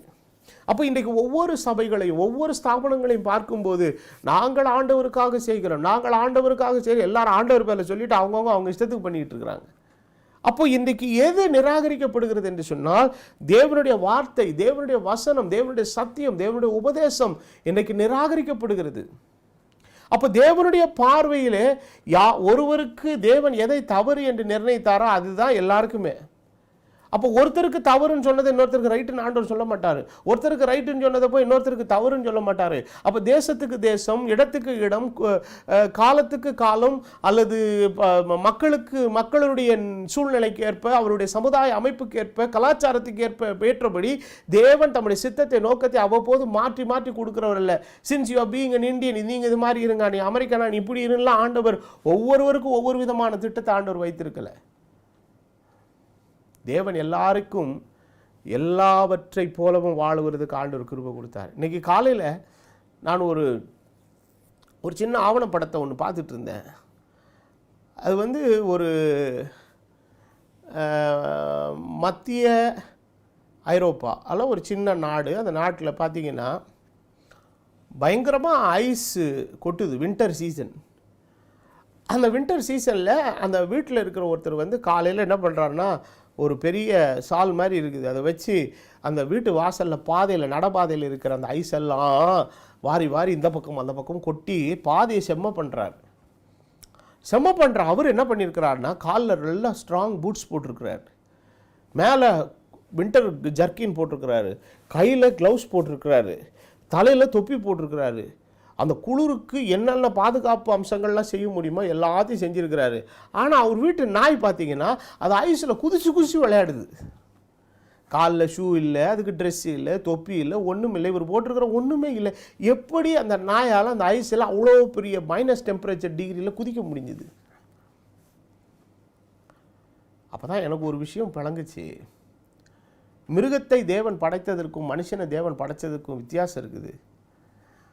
மிருகத்தை படைக்கும்போது பார்த்தீங்கன்னா, நாயை படைத்தாலும் எல்லா நாயும் எல்லா ஊருக்கும் செட் ஆகாது. யூரோப்பியன் கிளைமேட்டில் இருக்கிறதுக்குன்னு சில நாய்கள் இருக்குது. அந்த நாயை கொண்டாந்து இந்த உஷ்ண பிரதேசத்தில் விட்டிங்கன்னா செத்து போயிடும்.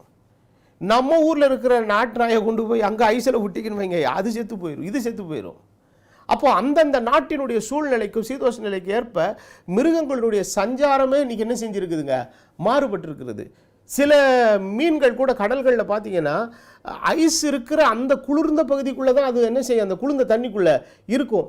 ஆனால் தட்பவெட்ப நிலை, மித தட்பவெட்ப நிலை உள்ள இந்த பகுதிகளில் வாழக்கூடிய மீன்கள்லாம் அந்த பகுதியில் நீங்கள் போனீங்கன்னா நீங்கள் கிடைக்கவே கிடைக்காது. அங்கே இருக்கிற மீன் இங்கே வராது. ஏன்? அப்போது மிருக ஜீவன்கள் கூட பார்த்தீங்கன்னா அந்தந்த சூழ்நிலைக்கு ஏற்ற மாதிரி அது இருக்கிறதுக்கு ஆண்டவர் டிஃபால்ட்டாக அதை ப்ரிப்பேர் பண்ணி அப்படியே படைச்சி வச்சுருக்கிறாரு. சென்னையில் கூட இந்த டால்ஃபின் ஷோக்குன்னு ஒரு இது அமைச்சாங்க மாமல்லபுரம் பக்கத்தில். டால்ஃபின் மீன்கள் மிகுந்த குளிர் பகுதியில் இருக்கக்கூடிய ரொம்ப அழகான மீன்கள், அது துள்ளி விளையாடுகிற காட்சி எவ்வளோ நல்லாயிருக்கும். அப்போது இதை ஒரு மலையாளி ஒருத்தர் தான் என்ன பண்ணாருன்னா, அதை ஒரு ஷோ மாதிரி கொண்டு வரணும், அதுக்காக பெரிய அரங்கெல்லாம் கட்டி அந்த மீனுக்கு வேண்டிய டெம்பரேச்சர் என்னென்னமோலாம் பண்ணார். கடைசியில் அந்த மீன் செத்து போச்சு. பல கோடி ரூபாய் நஷ்டமாச்சு.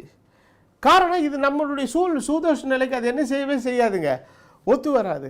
ஆனால் மனுஷன் அப்படி கிடையாது. மனுஷனை வெறும் சரீரத்தோடு இருக்கிற மாதிரி இல்லை, எல்லாத்துக்கும் ட்ரெஸ் போட்டுக்குருவான்.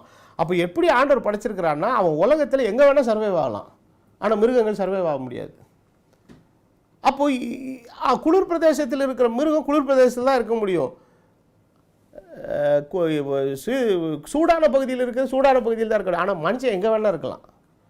ஏனென்றால் மனுஷனை ஆண்டவர் டிசைன் பண்ணும்போதே உலகத்தில் எங்கே வேண்டுமானாலும் சென்று அவன் எங்கே வேண்டுமானாலும் இருக்கிற மாதிரி தான் கர்த்தர் அவனை பண்ணி படிச்சிருக்கிறார். So he can be a common to any place. தேவனுடைய ராஜ்யத்துக்குள்ளே வந்தீங்கனாலும் ஆண்டவர் நாயும் மிருகத்தையும் படைச்ச மாதிரி ஊருக்கு ஊர் வித்தியாசமான கிறிஸ்தவங்களெல்லாம் ஆண்டவர் படைக்கலை. எல்லாரையும் கர்த்தர் ஒன்று போல தான் ஆண்டவர் படைத்திருக்கிறார். அவர்களுக்கு அளிக்கப்பட்டிருக்கிற வேதமும் ஒன்று தான், அவர்களுக்கு அளிக்கப்பட்டிருக்கிற உபதேசமும் ஒன்று தான், அவர்களுக்கு வைக்கப்பட்டிருக்கிற மார்க்கமும் ஒன்று தான், அவர்கள் அடைய வேண்டிய லெக்கும் ஒன்று தான், அவர்களுக்கு என்று தேவன் வைத்திருக்கிற தேவனுடைய நோக்கம் சித்தம் யாவும் ஒன்று தான். அப்போது இந்த ராத்திரி வேளையில் தேவனுடைய பிள்ளைகளாக இருக்கிற நாம் அறிந்து கொள்ள வேண்டிய ஒரு முக்கியமான ஒரு காரியம் என்னவென்றால், தேவனுடைய சித்தத்தை இந்த நாட்களிலே நாம் அறிந்து கொள்ளுகிறவர்களாக இருக்க வேண்டும். அப்போது இன்றைக்கு ஆண்டவருடைய சித்தத்தை அறிகிற அறிவு இன்றைக்கு நம்ம, அப்போ இயேசு கிறிஸ்து இந்த உலகத்தில் வெளிப்பட்டார். அப்போ வெளிப்பட்ட போது அவர் எப்படி இருந்தார் என்பதை குறித்து நீங்கள் வேதத்தில் ஆராய்ந்து பார்க்கும்போது வேதத்தில் வாசிக்கிறோம், இதோ வருகிறேன், புஸ்தக சூழலில் என்னை குறித்து என்ன செய்கிறது, எழுதியிருக்கிறது. அப்போது அவர் இந்த உலகத்தில் வாழ்ந்த காலத்தில் அவர் வந்து பாருங்கள், தேவாதி தேவன் தான். அவர் வேணும்னா தான் இஷ்டம் போலலாம் வாழலாம்லாம் மாறல. அப்போ அவர் இந்த பூமியில் வெளிப்பட்ட போது தம்முடைய குமாரத்துவத்திலே தன்னை தேவகுமாரனாக வெளிப்படுத்தின போது, அப்போ பிதாவினுடைய திருவுள சித்தத்துக்கு தன்னை முழுவதும் என்ன செய்தவராய் வந்தார்? ஒப்பு கொடுத்தவராய் வந்தார். ஒரு இடத்திலாகிலும் யோவான் 17 இயேசு ஜெபம் பண்றார், ஆண்டு பிதாவே, நான் செய்யும்படி நீர் நியமித்த கிரியைகள் எல்லாவற்றையும் என்ன பண்ணினேன்? செய்து முடித்தேன். அப்போ எபிரேயர்கள் நிருபத்தில் வாசிக்கிறோம், இதை வருகிறேன் புஸ்தக சூழலில் என்னை குறித்து என்ன செய்கிறது? எழுதியிருக்கிறதே. அப்போது அவர் இந்த பூமியிலே செய்து நிறைவேற்ற வேண்டிய காரியங்கள் அனைத்தும் வேதத்தில் எழுதப்பட்டிருக்கிறது. ஆகவே தான் நீங்கள் சுவிசேஷங்கள் மத்தேயு, மார்க்கு, லூக்கா, யோவான் ஆகிய 4 சுவிசேஷங்களை வாசித்தீர்களானால் வேத வசனம் இயேசுவினுடைய கிரியைகளை, செயல்பாடுகளை குறித்து பேசும் பொழுதெல்லாம் சொல்லுகிறது, வேத வாக்கியம் நிறைவேறத்தக்கதாக, according to the fulfil of the scripture. இயேசு கிறிஸ்துவனுடைய மரணம், அடக்க, உயிர்த்தெழுதலை குறித்து கூட எழுதும்போது வேதம் சொல்லுகிறது, அவர் வேத வாக்கியங்களின்படி மரித்து அடக்கம் பண்ணப்பட்டு 3ஆம் நாளில் என்ன செய்தார்? உயிரோடு கூட எழுந்தார். அப்போது கடைசியில் அவர் பிறப்பில் இருந்து அவர் மகிமையை எடுத்துக்கொள்ளப்படுகிற நேரம் வரைக்கும் தெய்வத்தினுடைய திருவுள சித்தத்துக்கு தன்னை ஒப்பு கொடுத்தவராக இருக்கிறார். ஆனால் சிலுவையில் மறிக்க வேண்டிய அந்த கடைசி டாஸ்க் வந்திருக்குது, இப்போது இறுதி வேலை. அப்போ அந்த இறுதி கட்டமாக இருக்கிற அந்த ஒரு காரியத்தை அவர் செய்வதற்கு போகும்போது ஜெபம் பண்ணுறாரு, பிதாவே, இந்த பாத்திரம் என்னை விட்டு நீங்கள் கூடுமானால் நீங்கள்படி செய், இஃப் பாசிபிள் கேட்குறாரு, கேட்டு பார்க்குறாரு. ஏன்னா மாம்சத்தில் அவருக்குள்ள ஒரு போராட்டம் இருக்குது. அவர் வந்து ஒரு ஆவியின் மண்டலத்தில் வந்து ஒன்றுமே தெரியாமலாம் அப்படிலாம் இல்லை. அவர் வந்து மாம்சத்தில் இருக்கும்போது உங்களுக்கு எனக்கு என்ன வலி, வேதனை, கஷ்டம் இருக்குதோ எல்லாம் அவருக்குள் இருந்தது. வேதத்தில் வாசிக்கிறோம், அவருக்கு திகில் உண்டாயிற்று, அவர் வியாகுலப்படவும் திகில் அடையவும் தொடங்கினார். நாமளே சில நேரத்தில் பயந்தா, என்னப்பா கிறிஸ்தவ நீ இப்படி பயப்படுற அப்படின்னுவோம். ஆனால் இயேசு கிறிஸ்து மாம்சத்தில் இருந்த நாட்களிலே அவர் திகில் அடையவும் வியாகுலப்படவும் தொடங்கினார். ஆனாலும் நடைபெற்ற காரியம் என்ன? வானத்திலிருந்து என்ன உத்தரவு வந்தது? சரி, இந்த ஒரு விஷயத்தில் சித்தத்திலிருந்து உனக்கு நான் எக்ஸம்ஷன் கொடுத்துறேன், விலக்கு கொடுத்துறேன் அப்படின்லாம் சொல்லலை. வானத்திலிருந்து ஒரு தூதன் வந்து அவரை பலப்படுத்தினான். எதற்காக? பிதாவின் திருவுள சித்தத்தை முழுமையாய் நிறைவேற்றி முடிக்க முடியாது. இந்த காலை வேளையில் செய்தியில் கொடுத்தது போல கூட அவர் எல்லாம் முடிந்தது என்று எண்ணி தமது வாயை திறந்து என்ன சொன்னார்? எல்லாம் முடிந்தது என்று சொல்லி என்னன்னு சொன்னார்? தாகமாக இருக்கிறேன்னாரு. அப்போ எல்லாம் முடிந்தது என்று எண்ணினா he accomplished everything is finished. அதாவது அக்காம்ப்ளிஷ்மெண்ட் என்று சொன்னால் ஒரு விஷயத்தை சரியாக சாதித்து நிறைவேற்றி முடித்தல். அப்போது அவர் என்ன சொல்ல வர்றார்? நான் இந்த உலகத்துக்கு என்ன பர்பஸ்க்காக வந்தேனோ அந்த பர்பஸை செய்ய விடாதபடி எனக்கு நிறைய பிரச்சனை இருந்தது. அவர் குழந்தையாக இருக்கும்போதே ஏறுவது மூலமாக பிசாசு வேலை செய்கிறான். எல்லா தலைச்சம்பிள்ளை என்ன செய்? கொன்று போடு. அப்போ கொன்று போடும்போது என்ன நினைக்கிறான்? அத்தனை குழந்தைகள் சாகிறதுல இயேசு என்கிற ஒரு குழந்தையும் சேர்ந்து செத்து போச்சுன்னா எனக்கு அடுத்து போட்டியாளனா ஒரு ராஜா எருசலேமில் என்ன செய்ய மாட்டான்? வரமாட்டான்னு நினைச்சாரு. ஆனால் தேவ தூதர்களால் எச்சரிக்கப்பட்டு அவங்க எங்கே ஓடிட்டாங்க? எகிப்துக்கு ஓடி இருந்தாங்க. அப்போ வேதத்தில் வாசிக்கிறபடி என் குமாரனை எகிப்திலிருந்து என்ன செய்தேன்? வரவழைத்தேன் என்கிற வேத வாக்கு நிறைவேறத்தக்கதாக ஒரு எகிப்திலிருந்து வந்தார். அப்போது மோசே எப்படி எகிப்திலிருந்து அழைக்கப்பட்டவனாக இருந்தானோ, அப்போ நிழலாட்டமாக இயேசு கிறிஸ்துக்கு நிழலாட்டமாக இருந்த மோசே எகிப்திலிருந்து வந்தது போல என்னை போல ஒரு தீர்க்கதரிசி எழுப்ப பண்ணுவேன் என்று சொல்லப்பட்ட வேத வாக்கியங்களின்படி இயேசு கிறிஸ்துவாகிய தீர்க்கதரிசி எங்கே இருந்தால் வந்தாருங்க? எகிப்திலிருந்து தான் வந்தார். அப்போது வேத வாக்கியம் நிறைவேறத்தக்கதாக ஒரு விஷயமோ ஒரு காரியமோ கூட அவர் தேவனுடைய வார்த்தைக்கு விரோதமான காரியத்தை அவர் செய்யவில்லை. அப்போ இன்றைக்கு நம்முடைய கிறிஸ்தவ ஜீவியத்தில் நாம் செய்ய வேண்டிய மிக முக்கியமான ஒரு காரியம் என்னவென்றால், தேவனுடைய திருவுள சித்தத்தை அறிந்து அதை நம்முடைய வாழ்க்கையிலே என்னவென்று புரிந்து செய்வது ஒன்றுதான் தேவன் விரும்புகிற ஒரு மெய்யான ஆராதனை. That is the true worship. அதுதான் முதல் சர்வீஸ். அதுதான். அப்போ இந்த சர்வீஸை செய்கிறத குறித்து தான் யோசுவா தன்னுடைய புஸ்தகத்தில் சொல்லும்போது சொல்லுகிறார், நானும் என் வீட்டாரமோ வென்றால் கர்த்தரவே சேவிப்போம். we serve unto the Lord. அப்படின்னா என்ன இருப்போம்? கடைசி வரைக்கும் அவர் என்ன விரும்புகிறாரோ, அவர் என்ன சொல்லுகிறாரோ, அவர் என்ன சித்தத்தை செய்யும்படி எங்கள் வாழ்க்கையில் விரும்புகிறாரோ அதை மாத்திரமே நாங்கள் செய்து நிறைவேற்றி முடிப்போம் என்கிற ஒரு அர்ப்பணிப்புக்குள்ளே வந்தாங்க. இதுதான் தேவன் நம்முடைய வாழ்க்கையில் எதிர்பார்க்கிற ஒரு காரியம். அப்போது ஆராதனை என்பது ஏதோ வாயின் வார்த்தையினாலே, ஒரு கவர்ச்சியான இசையினாலே, பாடலினாலே சொல்லுவதோ பாடுவதோ ஒர்ஷிப் அல்ல. ஒர்ஷிப்புங்கிறது நமக்குள்ளே இருந்து, வாழ்க்கைக்குள்ளேருந்து போகணும். ஒவ்வொரு நாளும் போகணும். ஒரு வசனத்தை நான் உங்களுக்கு வாசிக்க விரும்புகிறேன். வாசிப்போம். ரோமர்களின் நிருபம்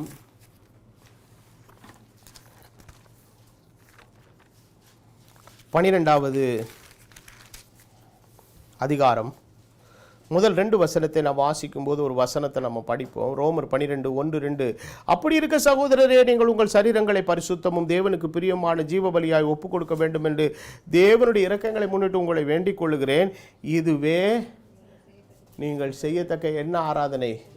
புத்தியுள்ள. இந்த புத்தியுள்ள ஆராதனை அப்படிங்கிறத இங்கிலீஷ் பைபிள் எப்படி போட்டிருக்குன்னா ரீசனபிள் சர்வீஸ்ன்னு போட்டிருக்குது. ரீசனபிள் சர்வீஸ்னா அதுதான் தேவன் எதிர்பார்க்கிற ஒரு காரியம். அடுத்த வேத வசனம் என்ன சொல்கிறது? நீங்கள் இந்த பிரபஞ்சத்துக்கு, பிரபஞ்சம்னா இந்த உலகம், இந்த உலகத்துக்கு ஒத்த வேஷம் போடாதீங்க.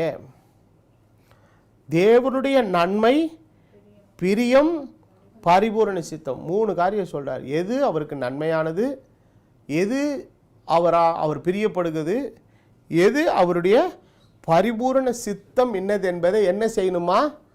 பகுத்தறியணுமா. கத்திரிக்காய் வாங்கும்போது பகுத்தறிவு இருக்குது, மீன் வாங்கும்போது பகுத்தறிவு இருக்குது. தேவ சித்தம் வரும்போது எதை வேணாலும் செஞ்சு போடலாம். முக்கால் தொட்டு கத்திரிக்காய் வாங்கும்போது இருக்கிற பகுத்தறிவு, என்னைக்கோ பிடிச்சி செத்துப்போன மீனை வாங்குறதுல இருக்கிற பகுத்தறிவு, ஏன் தேவ சித்தத்தை செய்கிறதில்ல பகுத்தறிவு இல்லை? எல்லாத்தையும் தேவனுக்கு பிரியமில்லாத தேவ சித்தத்துக்கு மாறான காரியத்தெல்லாம் தூக்கி உக்காத்தி வச்சுக்கிட்டு இதை கர்த்தர் ஆசீர்வதிப்பாராக. ஆண்டவருக்கு எவ்வளோ டென்ஷன் ஆகும் தெரியுங்களா? ஆண்டவருக்கு எவ்வளோ டென்ஷன் ஆகும் தெரியுங்களா? ஒரு நாள் ஒரு வீட்டில் ஒரு ஐயாவுக்கு நினைவு நாள் வந்துச்சு. நினைவு நாள் வந்தப்போ எல்லாரும் பொதுவாகவே நினைவு நாள் வந்துச்சுன்னா கல்லறைக்கு போவாங்க. கல்லறைக்கு போய் ஏதாவது பூ எல்லாம் போட்டு அவரை நினச்சி ஒரு ஜெபம் பண்ணிட்டு வருவாங்க. அன்றைக்கி என்ன பண்ணிட்டாங்க, ஒரு ஐயரும் கூப்பிட்டு போயிட்டாங்க கூட. அங்கே போன அந்த செத்து போன அந்த மகத்துவமான ஐயாவுக்கு குடி நல்லா பிடிக்கும். அங்கே அண்ணன் இன்றைக்கி வந்திருக்கிறார், ஊர்லேருந்து, வெளிநாட்டிலேருந்து வந்திருக்கார். சாவுக்கு வர முடியல, மொதல் வருஷத்துக்கு நினைவுக்கு வந்திருக்கிறார். வரும்போதே நல்ல பாட்டில்ஸ் எல்லாம் நல்லா வெரைட்டியாக வாங்கிட்டு வந்திருக்கார். அண்ணே உனக்காக வாங்கிட்டு வந்திருக்கேன், எடுத்து குடின்னே அப்படின்னு சொல்லி அந்த பாட்டில் எல்லாம் வச்சு, அப்போ வந்த எல்லாரும் அண்ணனுக்கு என்னெல்லாம் பிடிக்குமோ, போகும்போது இந்த வயலுக்கு தான் தூக்கிட்டு போகிறாங்க, அது இன்னொரு கதை, எல்லாம் அண்ணனுக்கு பிடிக்கும்னு சொல்லி எல்லாத்தையும் வச்சுட்டு, இப்பொழுது நம்ம ஐயர் அவர்கள் ஜெபிப்பார்கள் அப்படின்ன உடனே ஐயர் ஜெபம் பண்ணுறாரியா? இது எவ்வளோ பெரிய கூத்தா இருக்குது. அப்போது என்னத்துக்கு ஜெபம் பண்ணுறோம், எதுக்கு ஜெபம் பண்ணுறோம், இந்த ஜெபத்தை கர்த்தர் கேட்பாரா கேட்க மாட்டாரா, எதை பற்றி யோசனை இல்லை. அப்போ தேவனுக்கு ஆராதனை செய்யணும் போது ஆராதனை செய்கிறது இல்லை, முதல்ல ஆராதனை ஸ்தலமே கரெக்டாக இருக்கணும். மோசே ஆண்டவர் அழைத்து சொல்கிறார், எனக்கு ஜனங்கள் ஆராதனை செய்ய எதை உண்டாக்கு, ஒரு ஆராதனை ஸ்தலத்தை உண்டாக்கு சொல்லிட்டு ஒரு வார்த்தை சொன்னார். என்ன சொன்னார்னா, மலையில் உனக்கு ஒரு மாதிரி காண்பிக்கப்பட்டிருக்கிறது, ஒரு பேட்டர்ன், அந்த பேட்டர்ன் படி தான் நீ செய்யணும், மாற்றவே கூடாதுன்ட்டார். மலையில் காண்பிக்கப்பட்ட மாதிரியின்படி செய்கிறதற்கு நீ எப்படி இரு, எச்சரிக்கையாயிரு. இல்லை தேவனுக்கு தானே ஆலயம் கட்டணும், நாங்கள் பெரிய ஆர்கிடெக்ட், டாப் 1 ஆர்கிடெக்ட் எங்கே இருக்கிறான்னு பார்த்து பிடிச்சிட்டு சூப்பராக பிளான் போட்டு நல்லா பெருசாக சூப்பராக கட்டிடுவோம். அப்படிலாம் பண்ண முடியல. ஆண்டவர் சொல்கிறார், இதுக்கு ஆர்கிடெக்ட் நான் என்ன அளவு குறிக்கிறேன், என்ன டிசைன் போடுறேன், எவ்வளோ உயரம் வைக்கிறேன், எவ்வளோ நீளம் வைக்கிறேன், அகலம் வைக்கிறேன். ஆண்டவருடைய திட்டங்கள்லாம் நீங்கள் வேதத்தில் பார்த்து ரொம்ப மெட்டிகுலஸாக இருக்கும். மெட்டிகுலஸ் என்றால் ரொம்ப நுட்பமாக, அடி கணக்கு முதற்கொண்டு முளை கணக்கு முதற்கொண்டு சொல்லியிருப்பார். அதில் என்ன மெட்டலில் போடணும், எவ்வளோ வளையம் இருக்கணும், என்ன நீளம் இருக்கணும், என்ன அகலம் இருக்கணும், என்ன மரம் இருக்கணும், என்ன துணி இருக்கணும், எல்லாமே எவ்ரிதிங் வாஸ் ஸோ மெட்டிகுலஸ். ஆசரிப்பு கூடாரத்தினுடைய இதெல்லாம் உட்காந்து நீங்கள் படிங்க, வீட்டில் படிச்சிங்கன்னா அதை ஒவ்வொன்றையும் செய்கிறதுக்கு நிபுணர்கள் இருந்தாங்க இஸ்ரவேல் மக்களுக்குள்ளே. அந்த ஒவ்வொரு எஃபிஷியன்ட் பீப்புளை கூப்பிட்டு, எப்போ உங்கள் எஃபிஷியன்சியில் ரொம்ப அடித்து விட்டுறாதீங்க, ஆண்டவர் எல்லாத்துக்கும் பேட்டர்ன் கொடுத்துருக்கிறாரு. ஸ்க்ரீனுக்கு பேட்டர்ன் கொடுத்துருக்கிறாரு, போடுற வளையத்துக்கு பேட்டர்ன் கொடுத்துருக்கிறாரு, எல்லாத்துக்கும் பேட்டர்னும் கொடுத்துருக்காரு. மெட்டல் என்ன மெட்டலில் போடணும், என்ன சைஸில் போடணும், எல்லாம் எவ்ரிதிங் வாஸ் எக்ஸ்ட்ரீம்லி மெட்டிகுலஸ். அந்த மெட்டிகுலஸாக ஏன் கொடுத்தாருன்னா, அங்கே தான் ஆண்டவர் சொல்கிறாரு, என்னுடைய ஆராதனை ஸ்தலம் என் விருப்பத்தின்படி இருக்கணும். இப்போ நான் இருக்கிற இந்த வீடு என் விருப்பத்தின்படி இருக்குதா அப்படின்னு கேட்டிங்கன்னா, விருப்பத்தின்படி இருக்கிற மாதிரி என் மனசை மாற்றிக்கிட்டேன் அப்படி தான் சொல்லணும். இப்போ இதே வீட்டை நானே கட்டியிருந்தேன்னு வைங்களேன், இன்ஜினியர் உண்டு இல்லைன்னு பண்ணியிருப்பேன். இது அப்படி கிடையாது. இது ஏற்கனவே ஒரு ஆள் என்ன செய்யப்பட்டிருக்குது, கட்டப்பட்டிருக்கிறது. இங்கே உள்ள ஒரு இடத்துல நம்ம வசிக்கிறதுக்காக வாங்கிக்கிட்டோம். அப்போ நம்மளுடைய எண்ணங்களுக்கு ஏற்ற மாதிரி 100% இது அமைந்தாரா இல்லை, அப்போ நம்மளுடைய மனசை நம்ம அதுக்கேற்ற மாதிரி ப்ரிப்பேர் பண்ணிக்கிட்டோம். அப்போ இதுக்கேற்ற சூழ்நிலைக்கு ஏற்ற மாதிரி நம்ம அட்ஜஸ்ட் பண்ணிக்கிறோம், சில காரியங்களை மாற்றிக்கிறோம், திருத்திக்கிறோம். ஆண்டவர் அப்படி கிடையாது. His construction was so meticulous. ஒவ்வொரு சின்ன சின்ன பாட்டு முதற்கொண்டு அதில் வைக்கிற ஆணிலிருந்து கொக்கிலிருந்து அம்புட்டையும் அவர் டீட்டெயில்டாக கொடுக்குறாரு. இந்த மாதிரி ஒரு டீட்டெயில்டு ஆர்கிடெக்சர் உலகத்தில் வேறு எவனுமே செஞ்சுருப்பானான்னு எனக்கு தெரியல. அவ்வளவு மெட்டிகுலஸாக கொடுக்குறாரு. அதை மெட்டிகுலஸாக கொடுத்தது இல்லாமல் அவ்வளோத்தையும் ஒரு விஷயம் பிசுறு இல்லாமல் செஞ்சால் பாருங்க. இதுதான் தேவனுடைய சித்தம். அந்த ஆராதனையில் தான் ஆண்டவர் வந்து வாசம் பண்ணுறார். அப்போ ஆராதனை ஸ்தலத்தை உருவாக்குவதிலேயே அவ்வளோ மெட்டிகுலஸாக ஆண்டவர் நுட்பமாக பார்க்கிறார்னா, செய்யப்படுகிற ஆராதனை இன்னும் எவ்வளோ நுட்பமாக பார்ப்பார். அப்போ ஆராதனை என்பது ஏதோ கரங்களை உயர்த்தி இப்படியே பாட்டு பாடுறது, ஹalleluya ஹalleluyaன்னு கொஞ்சம் நேரம் கையை தூக்கிட்டு எக்ஸசைஸ் மாதிரி பண்ணுறது, இது ஒர்ஷிப் கிடையாது. இது பிரதர் அந்த கோயிலுக்கு வாங்கலை, ஒர்ஷிப் சூப்பராக இருக்கும் பாடுறதார். சும்மா மியூசிக் பார்த்தீங்கன்னா அது சப்புலாம் போட்டு அப்படியே காற்றுக்கு எதமாக திங்கு நல்லாயிருக்கும் பிரதர். ஏன் இளையராஜா போகிற மியூசிக் கூட எதமாக தான் இருக்கும்.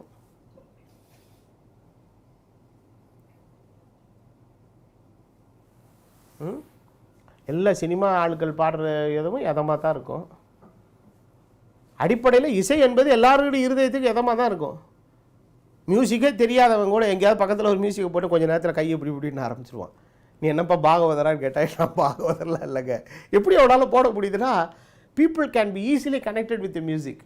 அது வந்து மக்களுடைய சைக்காலஜி. அது இந்த சைக்காலஜியை பயன்படுத்தி தான் பிசாசு என்ன பண்ணிட்டானா, நீ நினைக்கிற மாதிரி ஒர்ஷிப்னா வேறு ஒன்றும் கிடையாது, நல்லா ஓயத்து வேர்க்க விறுவிறுக்க 1 மணி நேரம் பாட்டு பாட தான் ஒர்ஷிப்புன்னு ஆக்கி விட்டான்.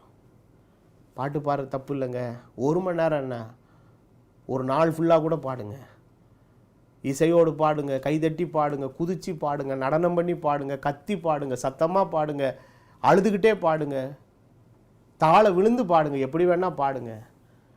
ஆனால் உங்கள் பாடலுக்கு முன்பதாக வாழ்க்கை கர்த்தரிடத்தில் சரியாக இல்லாவிட்டால் உங்கள் பாட்டு ஒன்றுத்துக்கு எதுக்காது. ஆண்டவர் அதை தான் சொல்கிறாரு, வார்த்தையினால் மாத்திரம் என்னை கனம் பண்ணுகிற மக்கள் செய்கிற ஆராதனை என்ன ஆராதனை? வீணான ஆராதனை. அப்போ இந்த நாட்களில் எது நமக்கு ரொம்ப முக்கியம்? எது ரொம்ப முக்கியம்? அப்போ இன்றைக்கி நம்முடைய ஜீவியத்தை, வாழ்க்கையை கர்த்தர் என்ன செய்கிறாருங்க? எதிர்பார்க்கிறவராக இருக்கிறார். அன்றைக்கு பெந்தேகோஸ்தே நாளிலே தேவனுடைய சடிதியான இடி முழக்கம், பலத்த காற்று உள்ளே வந்து எல்லாரையும் பரிசுத்தாவில் நிரப்பிச்சு. என்ன மியூசிக் இருந்தது, என்ன ஆர்கெஸ்ட்ரா பாடினாங்க, என்ன கொயர் இருந்தது? ஒன்றும் கிடையாது. அவர்கள் எல்லாரும் தேவ ஆவியினால் நிரப்பப்பட்டவர்களாக இருந்தார்கள். தேவ பிரசன்னம் அவர்களுக்குள்ளே வந்தபோது அந்த இடத்துல ஒரு விடுதலை, ஆசீர்வாதம், நன்மை உண்டானது. இந்த ராத்திரி வேளையில் தேவனுடைய வார்த்தையை கேட்டுக்கொண்டிருக்கிற அருமையான தேவனுடைய பிள்ளையே, இந்த முகமுறையாக இந்த வேத பகுதியில் உங்களுக்கு நான் சொல்ல விரும்புகிற காரியம், தேவனுக்கென்று ஏறெடுக்கிற ஆராதனை என்பது நம்முடைய சுய கற்பனையினாலும் யோசனையினாலும் செய்கிறதில்ல. அப்போ இன்றைக்கி என்னென்னா, இன்றைக்கி கர்த்தருக்கு செய்கிற ஆராதனை அப்படிங்கிற ஒரு விஷயத்தை பார்க்கும்போது, அவர் ஏங்க அப்படி இருக்கிறார் அப்படின்னு கேட்டால், அவர் அந்த கிறிஸ்டியனுங்க. இவர் ஏங்க இப்படி இருக்கிறாரு, இவர் இந்த கிறிஸ்டியனுங்க. நம்ம வேலை ஸ்தலங்கள்லேயே நம்ம கூட வேலை செய்கிற சக ஆட்கள், ஆண்டவர் அறியாத மக்களை அப்படி தான் பேசுவார். அவர் வேறு கிறிஸ்டியனுங்க, இவர் வேறு கிறிஸ்டியனுங்கன்னு அவங்களே பேசிக்கிறாங்க ஒருத்தருக்குள்ளே ஒருத்தர். அவங்களே சில நேரத்தில் நம்மக்கிட்ட கொஞ்சம் கேட்பாங்க, ஏங்க உங்களுக்குள்ளே இவ்வளோ வித்தியாசம் இருக்குது, அவர் அப்படி போட்டிருக்கிறாரு, நீங்கள் ஏன் அது மாதிரி போடலன்னு உங்களை கேட்டால் தப்புங்கிறீங்க. அப்போது அவர் கும்புற இயேசு வேறு, நீ கும்புற இயேசு வேறையா? அவர் படிக்கிற பைபிள் வேறு, நீ படிக்கிற பைபிள் வேறு இல்லையா? 2 பேத்துக்கும் ஒரே பைபிள் தான். அது அவனுக்கு வேறு மாதிரி வியாகியானித்திருக்கிறாங்க, எனக்கு வேறு மாதிரி வியாகியானித்திருக்கிறாங்க. இதில் யாருடைய வியாகியானம் சரி, யாருடைய வியாகியானம் சரி தவறு என்பதை நாம் சுயமாக தீர்மானிக்க முடியாது. அதை தீர்மானிக்கிறது கர்த்தருடைய வார்த்தை கொண்டு தான். ஜானி டேவிஸ் பிரதர் சொன்னதுனால எல்லாம் கரெக்டாகிட முடியாது. சொல்கிறதுக்கு அடிப்படை ஆதாரம் எங்கே இருக்கணும்? வசனத்தில் இருக்கணும். அப்போ யார் எதை சொன்னாலும், யார் எதை பிரசங்கித்தாலும், யார் எதை உபதேசித்தாலும், உபதேசிக்கப்படுகிற, பிரசங்கிக்கப்படுகிற, சொல்லப்படுகிற அத்தனை வார்த்தைக்கும் த ஃபைனல் அத்தாரிட்டி எது தான்? வசனம். இன்றைக்கி கிறிஸ்தவ உலகத்தில் நிராகரிக்கப்பட்டிருக்கு, பரிதாபமாக இருக்குது ஆண்டவருடைய வார்த்தை. வேதத்தில் வாசிக்கிறோம், சத்தியம் தள்ளுபடி ஆகிட்டு, சத்தியம் வீதியில் கிடக்குது, எவனுமே சட்டம் பண்ண மாட்டேங்கிறான். அவங்க போடுற ட்ரெஸ்ஸும், அவங்க போடுற ஆட்டமும் கூத்தும் கும்மாளமும் பார்த்தீங்கன்னா சினிமாக்காரன் தோற்று போயிட்டான். என்ன எங்கே போகுது இன்றைக்கி கிறிஸ்தவ உலகம்? அப்போ எல்லாமே இன்றைக்கி அவுட் ஆஃப் ட்ராக் இன்றைக்கி என்ன செய்யுதுங்க, போகுது. அப்போது இன்றைக்கி அந்த இசையினுடைய காரியத்தில் அப்படியே மூழ்கி போய் என்ன பண்ணிட்டாங்கன்னா, இன்றைக்கி தேவனுடைய சித்தம் என்ன, தேவனுடைய ஒழுங்கு என்ன, கர்த்தர் எதை நம்மக்கிட்ட எதிர்பார்க்குறாரு, அதை எதையுமே அவங்க யாருமே யோசிக்கிறது இல்லை. இந்த ராத்திரி வேளையில் நமக்கு மற்றவர்களை குறித்த விமர்சனமோ மற்றவர்களை குறித்த மதிப்பீட நமக்கு தேவையில்லை.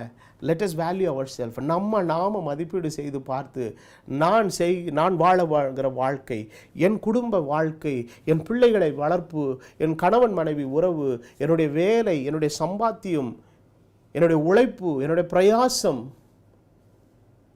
எல்லாமே எதுக்கு ஒத்ததாக இருக்குதா? கர்த்தருடைய விலையேற பெற்ற வேதத்துக்கு ஒத்ததாக இருக்குதா? தேவன் அன்பாக இருக்கிறான்னு நான் பிரசங்கம் பண்ணிவிட்டு வாரம் ஃபுல்லாக ஒய்ஃபை போட்டு அடித்தேன்னு வைங்க, நான் என்ன செய்கிறேன்? பிள்ளையானவனை நடத்த வேண்டிய வழியில் நடத்துன்னு சொல்லி ஊருக்கெல்லாம் பிரசங்கம் பண்ணிவிட்டு என் பிள்ளைங்க தாறுமாறாக சினிமா பார்க்குறதுக்கும் கூத்தாடுறதுக்கும் விட்டுருந்தேன்னு வைங்க, என்ன செய்கிறது? அப்போ என்னுடைய பிரசங்கத்துக்கும் நான் வாழக்கூடிய வாழ்க்கைக்கு என்ன இல்லாமல் இருக்குது? பொருத்தமே இல்லாமல் இருக்குது. ஏலியனுடைய வாழ்க்கையில் நடந்தது அதுதான். பிள்ளைகள் ஓப்பினரும் பினேகாசும் தாறுமாறாக ஜீவிக்கிறாங்க. இவன் கண்டிக்கவே மாட்டார் இந்த தாத்தா. போய் அப்பப்போ சாமுவேலும் போய் சொல்லி பார்க்குறாரு கர்த்தருடைய வார்த்தையை, உன் பையங்க ரொம்ப ஓவராக மிஞ்சி போகிறாங்க, நீ கொஞ்சம் போட்டு கண்ட்ரோல் பண்ணி வேணா. அவர் பாட்டு விட்டுட்டார் தாத்தா. கடைசியில் வேதத்தில் வாசிக்கிறோம், தேவனுடைய உடன்படிக்கை பெட்டி அண்டையில் 2 பேரும் சேர்த்தார்கள். தேவனுடைய உடன்படிக்கை பெட்டியும் பிடிக்கப்பட்டது. மகிமை இஸ்ரவேலை விட்டு என்ன செய்தது? கடந்தது. அப்போ இன்றைக்கு நாம் அறிய வேண்டிய ஒரு காரியம் என்னன்னா, தேவனுடைய உபதேசம் இன்றைக்கி ரெஸ்பெக்ட் பண்ணப்பட வேண்டும். எத்தனை பேர் இந்த ராத்திரி வேளையில் இந்த ரெஸ்பெக்ட் கொடுக்க ரெடியாக இருக்கீங்க? அப்போ வேதத்தை கையில் எடுக்கும்போது ஒரு நடுக்கமும் பயமும் வரணும். நடுக்கம் பயம்னா ஏதோ பேயை கண்டு நடுங்கிற பயமோ இல்லை ஒரு மிருகத்தை கண்டு நடுங்கிற பயமோ அதெல்லாம் இல்லை. சில பேருக்கு தேவன் மேலே இருக்கிற பயம் என்ன தெரியுங்களா? ஏதாவது பண்ணிடுவார், அடிச்சிருவார், கொன்னுருவார், பிடுங்கிடுவார், வியாதியை கொடுத்துருவார், நோயை கொடுத்துருவார், பண நஷ்டம் வந்துடும், ஏதாவது ஆயிரும். இந்த மாதிரி ஒரு பயம், இப்படிப்பட்ட பயமே கிடையாது. தேவனுக்கு காண்பிக்கிற பயம் என்பது மரியாதையின் நிமித்தம் கொடுக்கிற ஒரு பயம். It is a respect due to reference. அதுக்கு ஒரே வழி என்ன தெரியுமா? அவரை கனம் பண்ணுறவங்க எதை கனம் பண்ணுவாங்க? வசனத்தை கனம் பண்ணுவாங்க. அப்போ தேவனுடைய வார்த்தையை பிரசங்கிக்கிற நான் தேவனுடைய வசனத்தின்படி பிரசங்கிக்கணும். தேவனுடைய வார்த்தையை உபதேசிக்கிற நான் தேவனுடைய வாக்கியங்களின்படி உபதேசிக்கணும். தேவனுடைய ஊழியத்தை செய்தால் தேவனுடைய வாக்கியங்களின்படி ஊழியத்தை செய்யணும். குடும்பத்தை நடத்தணும்னா வேத வாக்கியங்கள்படி குடும்பத்தை நடத்தணும். பிள்ளைகளை வளர்த்தனா பிள்ளைகளை தேவனுடைய வார்த்தையின்படி வழி நடத்தணும். நான் கை உழைப்பில் பிரயாசப்பட்டேன், நான் படுகிற பிரயாசம் தேவனுடைய வார்த்தையின்படி இருக்கணும். குறுக்கு வழியில் போகக்கூடாது. அப்போ தேவன் ஏற்படுத்தின அந்த ஒழுங்குக்கும் சித்தத்துக்கும் மாறாக வாழ்கிற ஒரு வாழ்க்கையை நான் வாழ்ந்துக்கிட்டு ஞாயிற்றுக்கிழமை மாத்திரம் போயிட்டு ஆண்டவரே என்னை ஆசீர்வதி ஹல்லேலூயா ஹல்லேலூயான்னு சொல்லி எவ்வளோதான் காணிக்கையை கொண்டு போட்டாலும் ஆண்டவர் ரொம்ப வேதனையோடு பார்க்குறாரு. இதெல்லாம் எதுக்குப்பா என்கிட்ட கொண்டு வந்த? வாழ்க்கை சரியில்லை. அப்போ இந்த ராத்திரி வேளையில் திருத்தமும் மாற்றமும் தேவையானது நம்முடைய வாழ்க்கையில். அதுதான் தேவன் எதிர்பார்க்கிற ஒரு ஆராதனை. அப்போ உங்களை ஒரு சுய பரிசோதனை, செல்ஃப் ரிசர்ச் பண்ணி பாருங்கள். இன்றைக்கி நான் செய்கிற எல்லாமே ஆண்டவருக்கு பிரியமாக இருக்குதா? நான் என்னுடைய தகப்பனார் நல்ல ஒரு அன்பான தகப்பன். அவர் என்னை வளர்த்த காலங்களில் எந்த ஒரு விஷயத்தை கேட்கும் போதும் அது கூடாதுன்னா அப்படி படுத்தவொன்னே அப்படி மூஞ்சில் அடிச்ச மாதிரி சொல்ல மாட்டார். அவர் எப்படி அதை அவர் அணுகுமுறை எப்படி இருக்குன்னு கேட்டிங்கன்னா, நீ கேட்குற நான் வாங்கி தந்துடுறேன், ஆனால் அது ஆண்டவருக்கு பிரியமாக இருக்குமான்னு மாத்திரம் கொஞ்சம் யோசிச்சுட்டு வாயன்னுவார். இது கொக்கி, சாதாரண கொக்கி இல்லை, செம்ம கொக்கி இது. அப்புறம் நம்ம ஜெபம் பண்ணாலும் மைண்டில் ஒரு மனசில் என்ன கிடைக்காது, ஒரு தெளிவோ ஒரு சமாதானமோ என்ன செய்யாது, கிடைக்காது. அப்போது 2 நாள் கழித்து 3 நாள் கழித்து இல்லை அது எனக்கும் மனசுக்கு சரியாக படலை. அப்போ அவர் சொல்ல வந்த காரியம், இதை நான் எடுத்த உடனே உனக்கு வாங்கி கொடுத்துருந்தாலும் நான் தப்பு பண்ணுறேன், மாட்டேன்னு உன்னை மூஞ்சில் அடித்த மாதிரி சொன்னாலும் நீ வேதனைப்படுவ. ஆனால் தெய்வத்தை மையமாக வைத்து இந்த காரியத்தை நீ நிதானிச்சேன்னா நீ சரியாக தப்பாங்கிறத உணர்த்துவ. அப்போ உன்னோடு உனக்கு நான் இந்த விஷயத்தை சொல்லி ஆண்டவருடைய சமூகத்தில் நீ விசாரிச்சுட்டு உனக்கு சரியாக படுதான்னு நீ நினச்சி யோசித்து தீர்மானம் பண்ணி வான்னு சொன்ன நிலையில் உனக்காக நான் ஜெபம் பண்ணேன். என்ன ஜெபம் பண்ணேன்? நான் ஆண்டவரே அவனுக்கு நல்ல உணர்வை தாரும். அப்போ நீ செஞ்ச ஜெபமும் கேட்கப்பட்டது, நான் செஞ்ச ஜெபமும் கேட்கப்பட்டது. அதுதான் தேவனுடைய பிள்ளையாக ஒரு விஷயத்தை நிதானிக்கிற பண்பு. அவங்க செய்கிறாங்க, இவங்க செய்கிறாங்க, இவங்க போகிறாங்க, that is none of our business. யார் எப்படி வேணால் போட்டோம். யூதாஸ் வழியில் போட்டும், பேதுரு வழியில் போட்டோம். நீங்களும் நான் எந்த வழியில் போகிறோங்கிறதா ரொம்ப முக்கியம். நமக்கு வழி வேறு யாரும் அல்ல, கர்த்தராகிய இயேசு கிறிஸ்து ஒருவரே நமக்கு வழியும் சத்தியமும் ஜீவனுமாக இருக்கிறார். அப்போ அவர் நமக்கு ஒரு மாதிரியை வைத்திருக்கிறார், ஒரு வழிகாட்டுதலை வைத்திருக்கிறார்.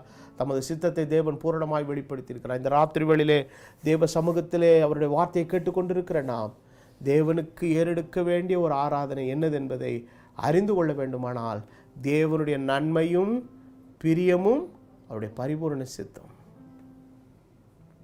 அப்போ தேவனுடைய சித்தத்தில் 2 இருக்குது, பெர்மிசிவ் வில் அண்ட் பெர்ஃபெக்ட் வில்லுன்னு 2 இருக்குது. பெர்மிசிவ் வில் என்னன்னு கேட்டிங்கன்னா வம்பு பண்ணி கேட்டு வாங்குறது. அது அநேக நேரங்கள் ஆண்டவர் கொடுத்துருவார், ஆனால் தலைவலியாக மாறிடும். ஆனால் பெர்ஃபெக்ட் வில் தலைவலியாகவே இருக்காது, அது என்றைக்கு நமக்கு ஆசீர்வாதத்தை தரும். அப்போ இந்த ராத்திரி வேளையில் அவருடைய பிள்ளைகளாக நாம் இருக்க வேண்டுமானால் நாம் சேர வேண்டிய இடம் எதுனா தேவனுடைய பரிபூர்ண சித்தத்துக்குள்ளே. we must come to the perfect will of God.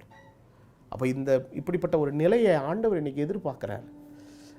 நான் சில நேரங்களிலே ஊழியர்களோடு கூட சம்பாஷிக்க வேண்டிய நேரங்கள், பேச வேண்டிய நேரங்கள் எல்லாம் வரும்போது சிலர் சொல்லக்கூடிய விஷயங்கள் எனக்கு அதிர்ச்சியாக இருக்கிறது. உங்களை மாதிரிலாம் எங்களால் அப்படிலாம் கட் அண்ட் ரைட்டாலாம் பேச முடியாது பாஸ்டர். ஏன், என்ன பிரச்சனை, உங்களுக்கு என்ன பிரச்சனை?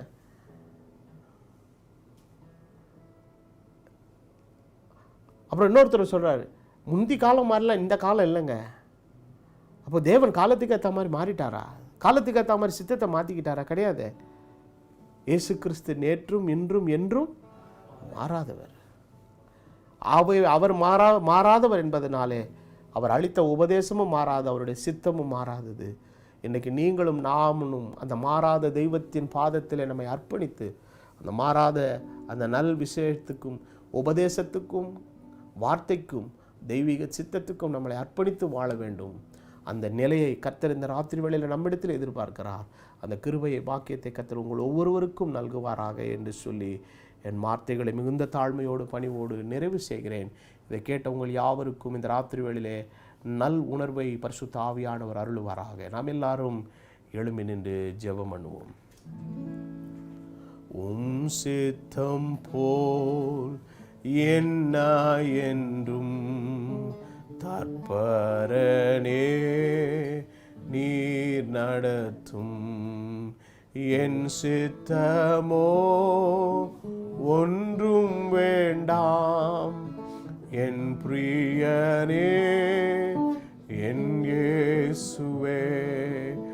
என் சித்தமோ ஒன்றும் வேண்டாம், என் பிரியனே என் இயேசுவே. என் சித்தமோ ஒன்றும் வேண்டாம், என் பிரியனே என் இயேசுவே. வழிப்பிரயாணி மூடனை போல் வழி தவறாமல் நடந்திடவே. வழிப்பிரயாணி மூடனை போல் வழி தவறாமல் நடந்திடவே. வழியேதுவே என்று சொல்லும் இனிய சத்தம் தொனித்திடட்டோ. வழியேதுவே என்று சொல்லும் இனிய சத்தம் தொனித்திடட்டும். வழியேதுவே என்று சொல்லு இனிய சத்தம் தொனித்திடட்டும். எங்கள் நல்ல பிதாவே, இந்த நல்ல வேளைக்காக நாங்கள் நன்றி செலுத்துகிறோம். எங்கள் ஆராதனை உதடுகளின் வார்த்தையால் அல்ல ஆண்டவரே, நீர் விரும்புகிறபடி உம்முடைய திருவுள சித்தத்துக்கு எங்களை இந்த ராத்திரி வேளையில சமர்ப்பணம் பண்ணுகிறோம். எங்கள் வாழ்க்கையின் பாகங்கள் எந்தெந்த இடங்களில், எந்தெந்த விஷயங்களில், தனிப்பட்ட வாழ்வின் நிலையில், குடும்ப நிலையில், எந்த நிலையில் வசனமும் உபதேசமும் மீறப்பட்டிருந்தாலும் அதை திருத்தவும் சரிப்படுத்தி கொள்ளவும் எங்களை இந்த ராத்திரி வேளையிலே நாங்கள் சமர்ப்பணம் பண்ணுகிறோம் ஆண்டவரே. எங்கள் ஒவ்வொருவருக்கும் நல் இருதயத்தை, சுத்த மனசாட்சி நீர் அருளும்படி இந்த ராத்திரி வேளையிலே செபிக்கிற ஆண்டவரே. நாங்கள் மனுஷர்கள் குறைவுள்ளவர்கள் ஆண்டவரே. நிறைவுள்ளவராயிருக்கிற தெய்வம் எங்களை சரியான பாதையிலே வழிநடத்த உடைய கரத்தில் எங்களை நாங்கள் ஒப்பு கொடுத்து செபிக்கிறோம். இந்த ராத்திரி வேளையிலே தேவாவியானவருடைய பிரசன்னம் எங்களோடு கூட இருக்கட்டும். எங்களுக்கு வேண்டியதான உடைய கிருபையுள்ள வார்த்தைகள் நீர் அருள நாங்கள் செபிக்கிறோம். தொடர்ந்து கர்த்தருடைய பிரசன்னம் எங்களோடு கூட இருந்து எங்களை வழிநடத்த நாங்கள் செபிக்கிறோம். கர்த்தர் நீர் எங்களுக்காக நீர் எல்லாவற்றையும் நீர் செய்கிறதற்காக உமக்கு ஸ்தோத்திரம். தொடர்ந்து நீர் நடத்தும், தொடர்ந்து நீர் எங்களோடு இரும், தொடர்ந்து நீர் எங்களுக்கு வேண்டிய ஆசீர்வாதங்களை நீர் நல்கும்படி நாங்கள் செபிக்கிறோம். உம்முடைய வருகைக்கு முன்பதாக எங்கள் வாழ்க்கை நீர் விரும்புகிற ஒரு ஆராதனைக்கு ஏற்ற ஒரு வாழ்க்கையாக இருக்க நீர் கிருபை அருள நாங்கள் செபிக்கிறோம். தொடர்ந்து தேவ கிருபை எங்களோடு இருந்து எங்களை வழிநடத்தட்டும். இந்த வார்த்தையை வசனத்தை கேட்ட யாவருக்கும் இந்த கிருபையை நல்க உம்மிடத்தில் நான் வேண்டுதல் செய்கிறேன். இந்த வாரம் முழுவதுமாய் தேவனுடைய பிரசன்னம் உடைய பிள்ளைகளோடு இருக்கட்டும். அவருடைய பிரயாசங்கள், அவருடைய கையின் உழைப்புகள், அவர்களுடைய எல்லா திட்டங்கள், தீர்மானங்கள், பிரயாணங்கள் எல்லாவற்றிலும் உடைய கிருபை இருந்து அவர்களை வழிநடத்த நாங்கள் செபிக்கிறோம். தேவனுடைய நன்மையும் பிரியமும் உடைய பரிபூரண சித்தம் ஒவ்வொருவருடைய வாழ்க்கையிலே பூரணமாய் நிறைவேற்றப்படுவதற்கு தங்களையே உடைய கரத்திலே ஜீவபலியா இந்த ராத்திரி வேளையில் ஒப்பு கொடுக்க கிருபை செய்யும். இனி நான் அல்ல, கிறிஸ்து என்னிலே ஜீவிக்கிறார் என்று பவுல் சொன்ன வார்த்தை ஒவ்வொருவருடைய வாழ்வில் நிறைவேற நீர் அருள் செய்திடணும். தொடர்ந்து தேவ கிருபையும் உடைய வழிநடத்துதல் ஆசீர்வாதமும் இங்கே வந்து கேட்ட ஒவ்வொருவரோடு இருக்கட்டும். நிறைவான ஆசீர்வாதத்தை தாரும், நல்ல ஆரோக்கியத்தை தாரும், பலத்தை தாரும். அவர்கள் கையின் பிரயாசங்களை ஆசீர்வதி. மாப்பு செய்கிற தொட்டியில் எண்ணெய் கலசத்தில் தெய்வத்தினுடைய ஆசீர்வாதம் தங்கட்டும். தொடர்ந்து தேவனுடைய கிருபையும் உடைய வழிநடத்துதல் சமாதானம் இருந்து வழிநடத்த ஜெபிக்கிறேன். காத்துக்கொள்ளும், பலப்படுத்தி, பரிசுத்தப்படுத்தி ஆசீர்வதியும்.